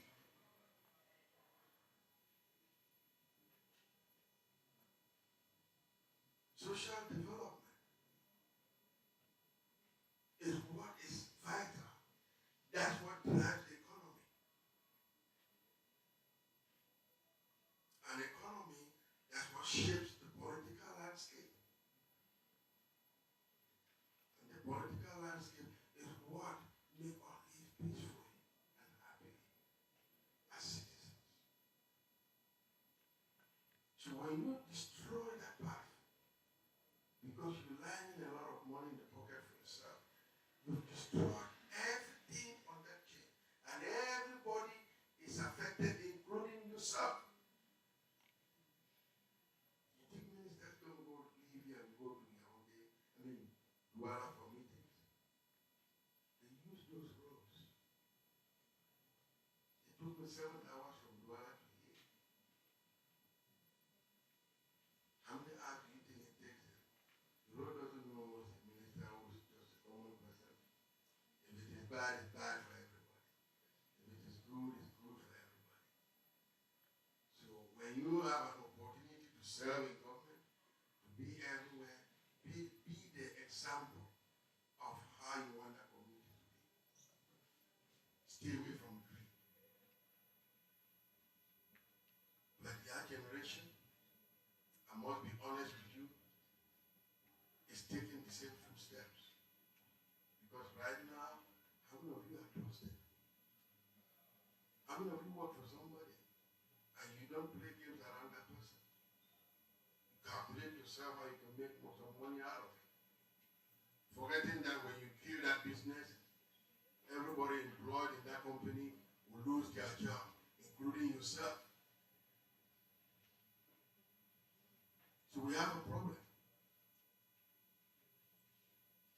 So, I can only talk now to ICT university students that I'm asking you, be a good example out there. Do you have an opportunity to work and go and work in the company? Show them honesty, and then that honesty will drive you up. I'll give you an example, Prof. I know a young man that I've always told Prof. Man about a guy from my village who buys cocoa. I'm telling you, Prof, I'm not lying to you. This guy started business about 10 to 15 years ago. Okay? And when I was in this country, like you said, to tell you my background, I went to school. I didn't have opportunity that you all have. Prof knows the truth. So even if I would have told you a lie, now I have to tell the truth because it's here. You will know I lie. And my sister here will tell you the truth.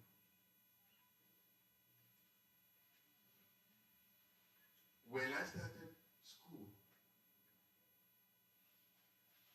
my parents couldn't pay my fees. I was in Form 3. At that time, those days of government secondary school, so. And I dropped out of school in Form 3. Then after some time, my father picked up and said, okay, maybe go try to PHS, which I thought it was the worst nightmare. PHS, Pretoria High School, which I thought was the worst decision he made. Because if I could drop out in Yasu, how could I go to a mission school that was having fees at that time 150,000? And 150,000 in those days that we're talking is more than 500,000 francs of today. But he was a coffee farmer. And I was in Form 4, running into my second term. The crisis started in this country, which up to today is struggling. Started in the late 80s. That has never left us up to today. Because the decisions that were taken early in the mid-80s drove us into the economy. Like, a lot of you will not understand that. When Civil War almost occurred in this country in 1984. You have history somewhere will tell you that. So because of that fear of that not to happen again, a lot of policies changed overnight. And which I personally, by my analysis now, think that they were not well thought out policies. And those policies crumbled the economy so bad that started being fed in the late 80s. So I went to PHS at the time, it was dropping really bad, and a bag of coffee came down to about 5,000 francs. And every single coffee farmer abandoned the farm. So if you were a child from a family home, you have to drop out from school. So I stayed on for 1 year. I was not sure I could have an ordinary level. But after 1 year, I took courage. I said, let me study from home. I started bringing books during holidays from friends. Copied notes they had. And I was reading from home. While I was in the village, nobody knew I was reading. So I always read at night. By the time everybody was sleeping, I put my lamp on. And I started when daybreak, I get out and it's normal life in the village. So at the end, when the time came, I sneaked myself. I went and registered for external in Bamenda. I came back and nobody knew. So when the O-level came and they said I had 6 papers, people thought, who wrote this exam for him? He was not going to school. Nobody believed that I did. That's how I got my ordinary level. So going to high school became another nightmare. I stayed home. But I decided to become a gift to other young people in the village. I organized an evening school in the primary school from Form 1 to 5. I was teaching everybody for free, doing the assignment, helping them.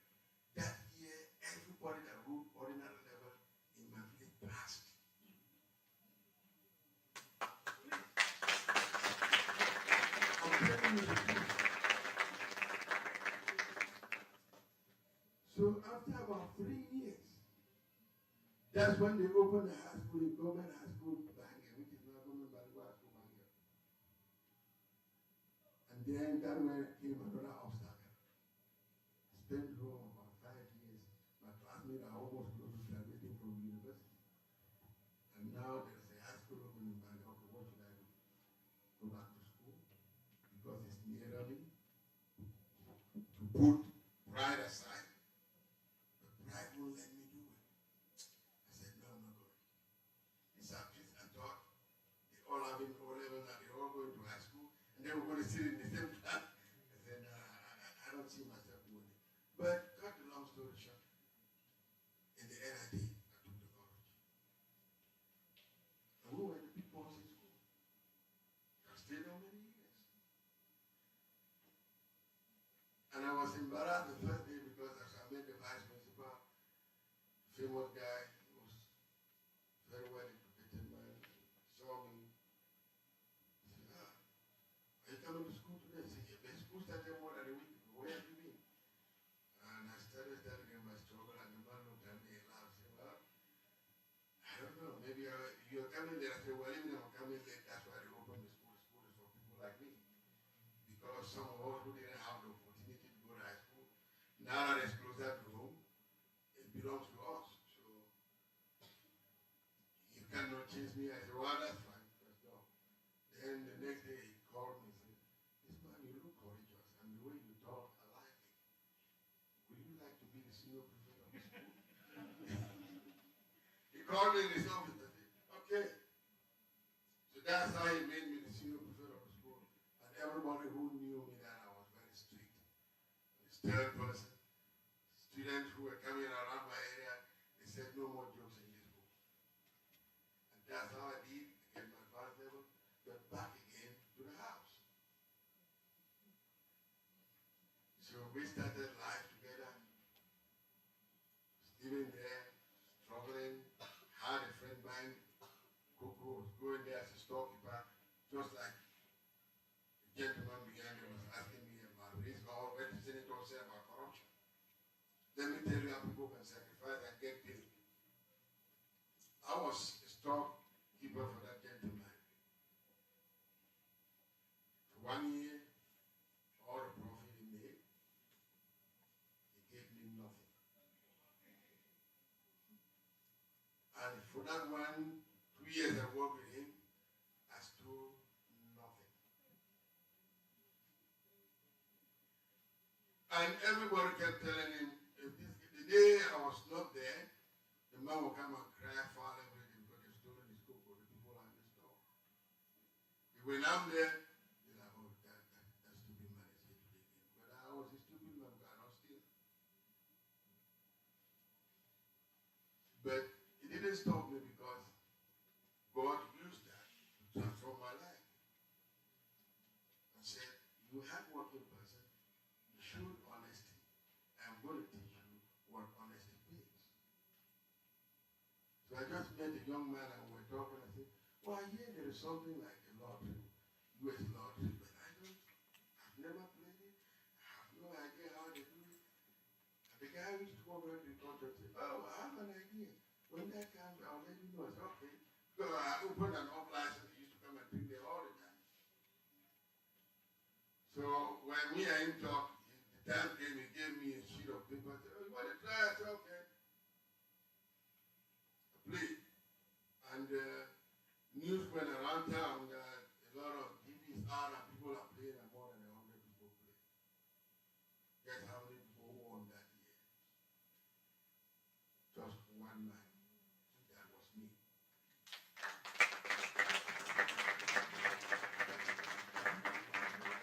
So when I went to the U.S., at that time my father died. When I came to the airport, I didn't know it was really going to work, but it was a lot of hard work. So when I came to the airport with all the suffering I had, myself, my siblings, and I called my mother. As I was going to go through the tunnel to go to the airport, and I said, two things. One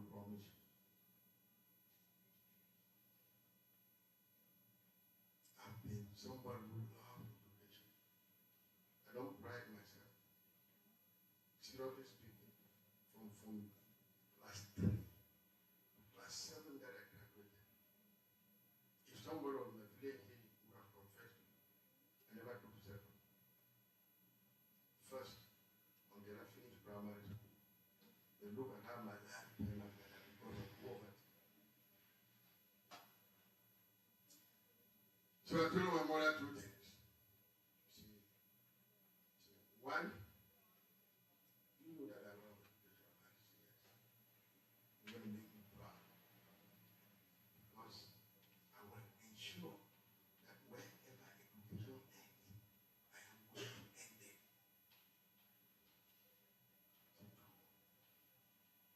Know that the story lies in this family when it comes to poverty.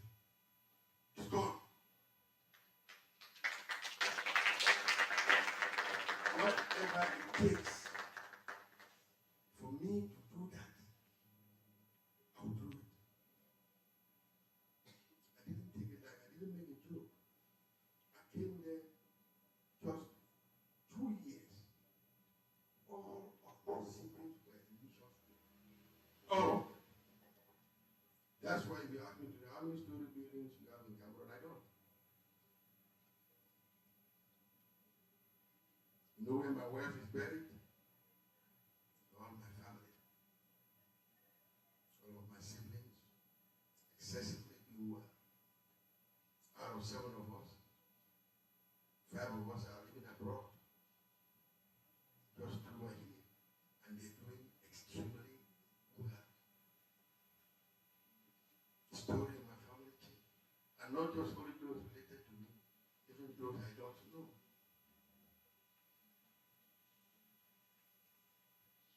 And I started working when I finished school. A lot of people discourage me not to go to accounting field. But problem is that when you go to the US, the first thing people tell you is go to a nurse. So when I told them I was doing accounting, they were like, are you serious? Those are white men jobs. What are you looking at? You can look at it. I almost quit several times. There's something telling my mind, I can't.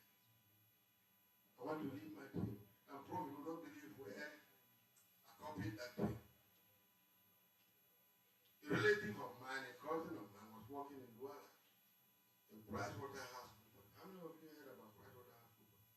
It's in Douala, it's in here as well. It's an international audit firm. It's all over the world. All over. Every single country in the world. 4 of them, that's what they call it, the big 4. You know, Pricewaterhouse, Ernst & Young, Deloitte and Touche, and then KPMG. Go look at the building around there, you'll see all of them here in Douala. So when I went and visited that guy, I met him and I said, where do you work? He said, I work in Pricewaterhouse. I looked at the house and thinking, beautiful house. I couldn't imagine he was driving a good car. What is this guy working? He said, I work with Pricewaterhouse. So what is that? Is it a water company or what? He said, no. It's an accounting company. He said, how do you work there? So you need to have a degree in accounting. I said, oh my God. So nobody can work there without a degree in accounting. He said, no. So when I came to the US, the first thing that came to my mind, Pricewaterhouse. And I was like, okay, I'm going to do accounting, and I will ensure that I also get that job. So when I Googled and I saw Pricewaterhouse was in Boston, I used to be in Massachusetts when I came. I did my degree. I applied. They called me for interview. And the guy asked me, how do you know about this company? I said, well, I was in Cameroon and I heard about it. And I thought it was a water company. Until somebody told me, no, it's an audit firm. And I said, okay. Since I admired the job, and I said, you know what, I'm also going to do accounting and try to work, do this job. And the man said, wow. So you followed this dream from Cameroon to America? I said, yes. He said, guess what? No more interview, you got the job. So worked for Pricewaterhouse for several years as financial auditor. And when my family came, I decided to quit because it was a lot of travel all over the US. So, you know, you can't, when my wife came now, we have family, we have kids. Somebody needs to be home. And I made a rule in my house that I told my wife, my principal is, anybody going to school, you must hit the deck at the end of it. So that's why I don't know how many of you were lucky to have her. My wife taught her, right? She has a doctorate degree as well. Remember, she was one of the lecturers here doing classes here online on Zoom meeting. So because we all made that determination that we have to get there. But she too left Cameroon with advanced level. And within 8 years, she got a doctorate degree. Now she's proud. She's teaching in the university online and have a job that she does. So the work, the teaching in the university is a passive income, and she have an active job. Now, look at the level where some of us started. You know my story. You know my parents. And look at you. Look at your parents. Look at where you are. And ask yourself, if this guy from 1,000-mile distance can make it to the front line, you are just 100 meters from the front line. And you cannot make it there.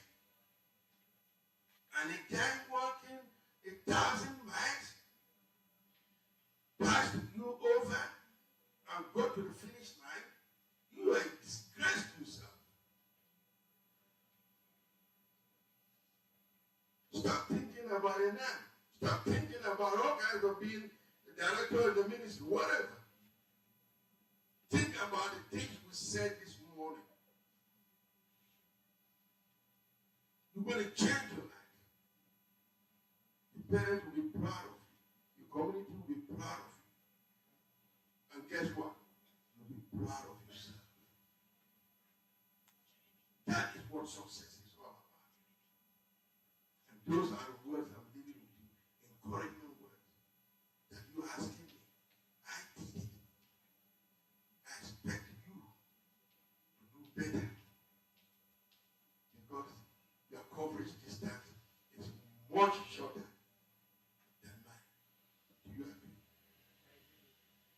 Look at you at the age. You say you're a senator. If you don't make it in front line, it means you failed. Take all the things we said this morning to consideration. Be serious for once. I'm still repeating to you people. 5 years to come is going to be disastrous. It's going. You think all this professional school government is closing down and going to come back anytime soon? They're not. They don't have the money. They're not. And government realized that how many times have we went back and advised that we should reduce the size of the government because 6% of those working for government is too big. If countries with good wealth like US can put government staffing under 2%, how can we be at 6%? So it's not going to go up anymore, it's going to go down.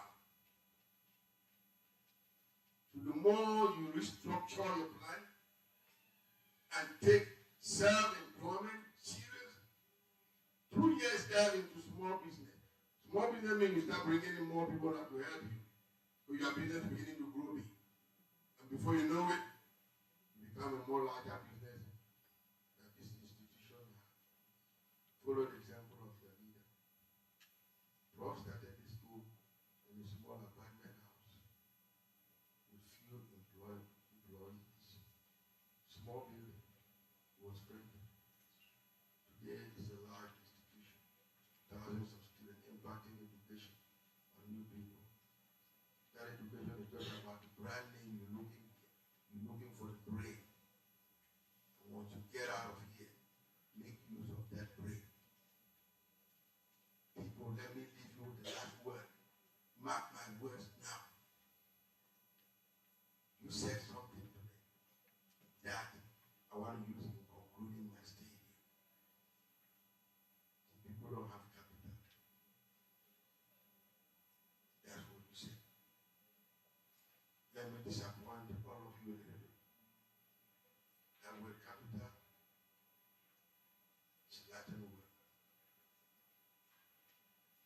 When you told me to the capital, what were you referring to?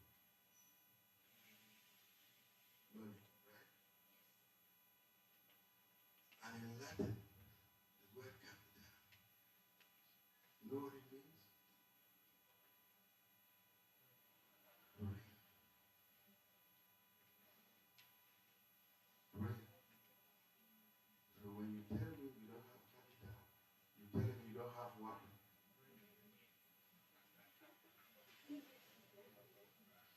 That's what you don't have. It's not money. It's this right there. Well, that's why I came this morning to give all of you the capital you need to start your business. That capital is not money. It's what? Put that in your mind. Use this brain this morning. Whatever you capture, put it in practice. Go out there and build an empire on yourself. You will never regret this day. You will never forget this day. And you will never, ever know that you graduated from ICT University. Thank you for having me. Please. Let's all a very big one. A very, very big one to Dr. Joe Ngalle. This class, we are grateful. Have a seat. Dr. Joe Ngalle, we forgot one thing. A pen to the senator, please. Start writing the policies to empower youth entrepreneurship in Parliament. Very briefly, as we are closing, I must say that we have in our midst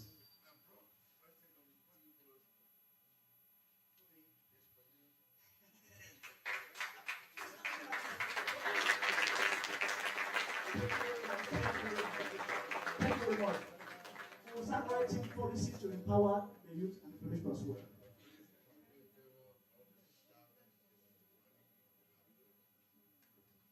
As we are closing this important event, I will tell this. There is no school, no university that you find in Cameroon that can have such a wonderful discussion. None, please. You can't find anyone. This is the kind of value we add to our students. And it will be happening repeatedly. We must thank the president, please, speak of him. A very big of him. He is the brain behind this. We have had this 3 times. And we're begging him that, sir, do more, and God will do more for us as well. Before we go, he will come at the end, of course. A very short word of appreciation from the student president. Brief. Thank you very much, Professor, for giving me the floor. I'll be very brief. Dear Doctor, thank you very much for coming to the ICT University. Thank you for empowering us young students following the vision of entrepreneurship. What I can say is that at the ICT University, we always say this. We are not here to be job seekers, we are here to be job creators. And today, we have the capital to be job creators. Thank you very much. We have the capital. Come on, brief. Thank you very much, GVC. I just want to thank Dr. Joe Ngalle very much for coming. I also want to thank the Office of the President for having this organized. As Dean of the Faculty of Business Management and Sustainability, I want to assure you students, next time, each and every one of you will be awarded 5 marks, which will be taken into consideration. It will be part of your syllabus. I can assure you that. Thank you very much, Doctor. It has really been an inspiration, and myself, I've been inspired, and I'm sure my life will change. Thank you. It says fire. In all due respect, I didn't expect this, but it's already here. The President Board of Trustees find this singular moment that shows how special you are to him and how important is this event. He canceled all his schedule, very high pressure schedule, just to be with you today, to show his concern and true leadership, and he cares about your future and the plan of the university, the vision. We are not job seeker, but we are entrepreneurs. Mr. President, sir, a word to our guests and our students.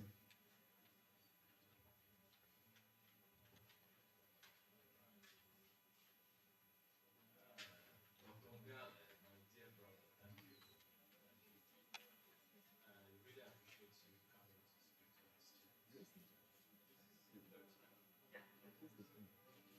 Fly all the way from the US to come be of encouragement to our students. That humbles me. It's a very busy man. Thank you. Let's give him a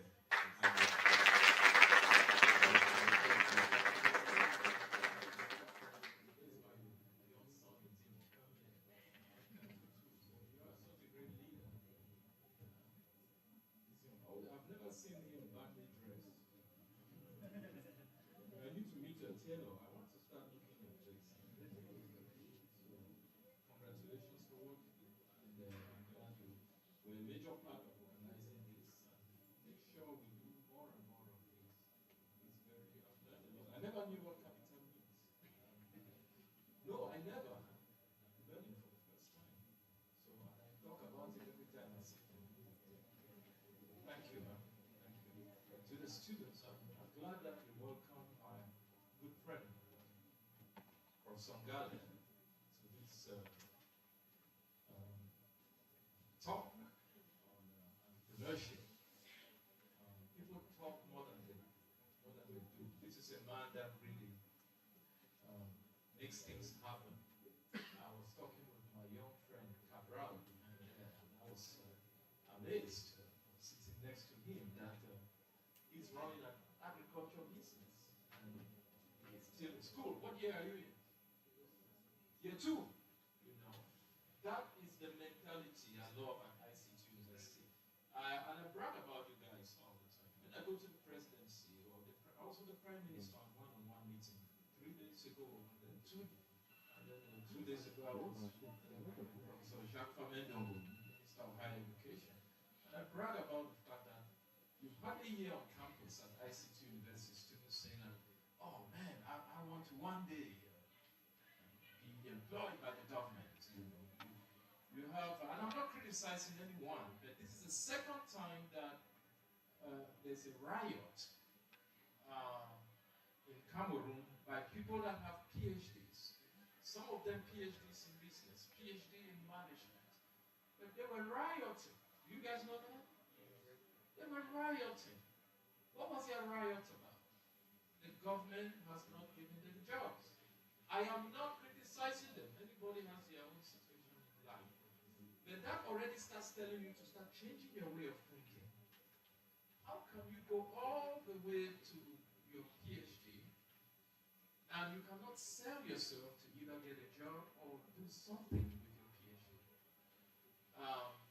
Because everybody wants to depend on the government to give jobs. I know I get criticized on social media a lot saying that I am defending the government of Cameroon. I have nothing. I made my money before coming to Cameroon. I was fine in the US. So it's not that I'm looking for some favors by the government in Cameroon to do things. But we've run a lot of businesses in Asia. We started out in India, in Uganda, in Nigeria, etc. Namibia, and things have been going very well. But the government, like President Biya said earlier, cannot. It's one of my first times I'm hearing this. He said that, hey, let me be honest with you guys, we cannot give you jobs. Did you hear that?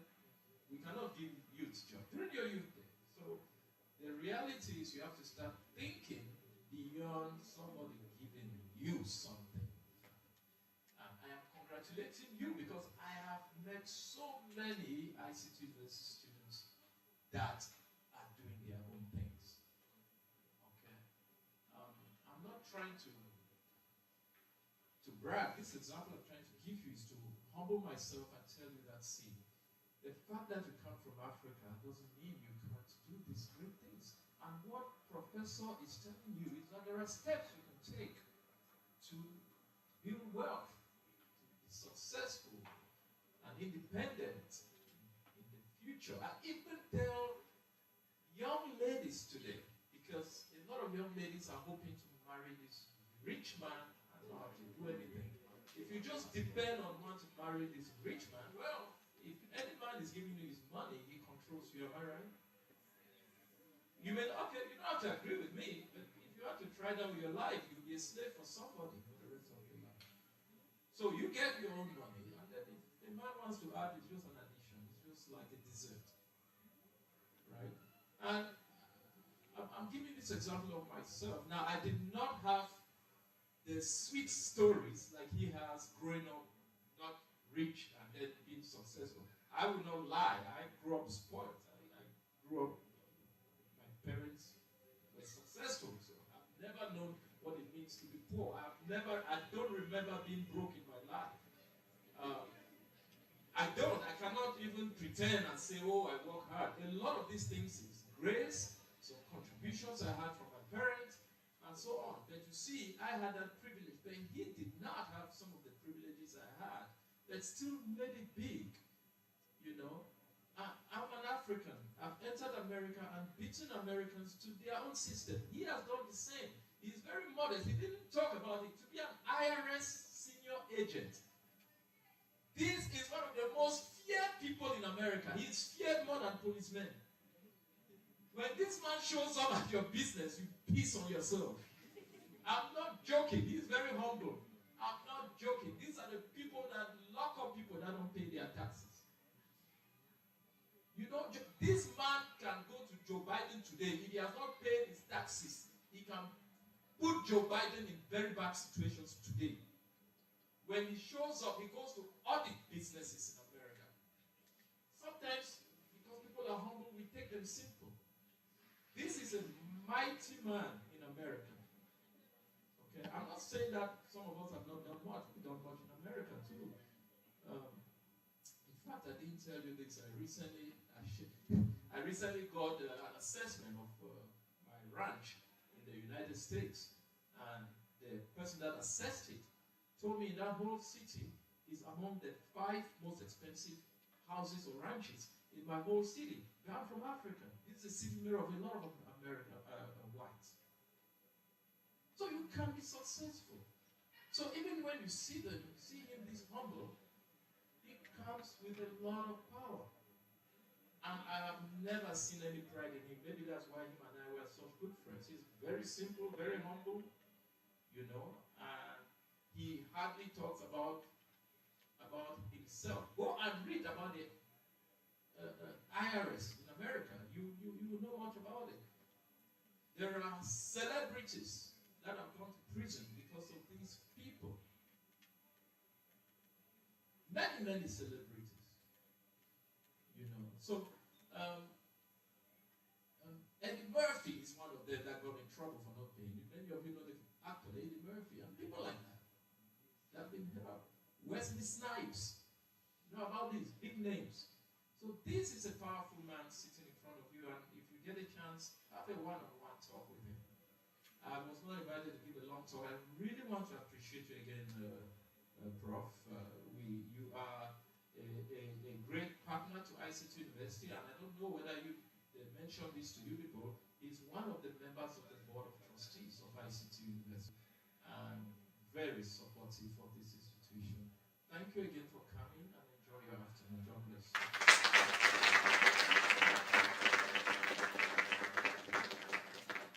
We have all heard it from all the angles, right to the Board of Trustees himself, sharing the same word, very consistent, encouragement. The same word, encouragement. I don't know what you have in your scrapbooks, but if you put all the words together, it would form a pattern of the same thing, encouragement, resilience, and all a part of motivation.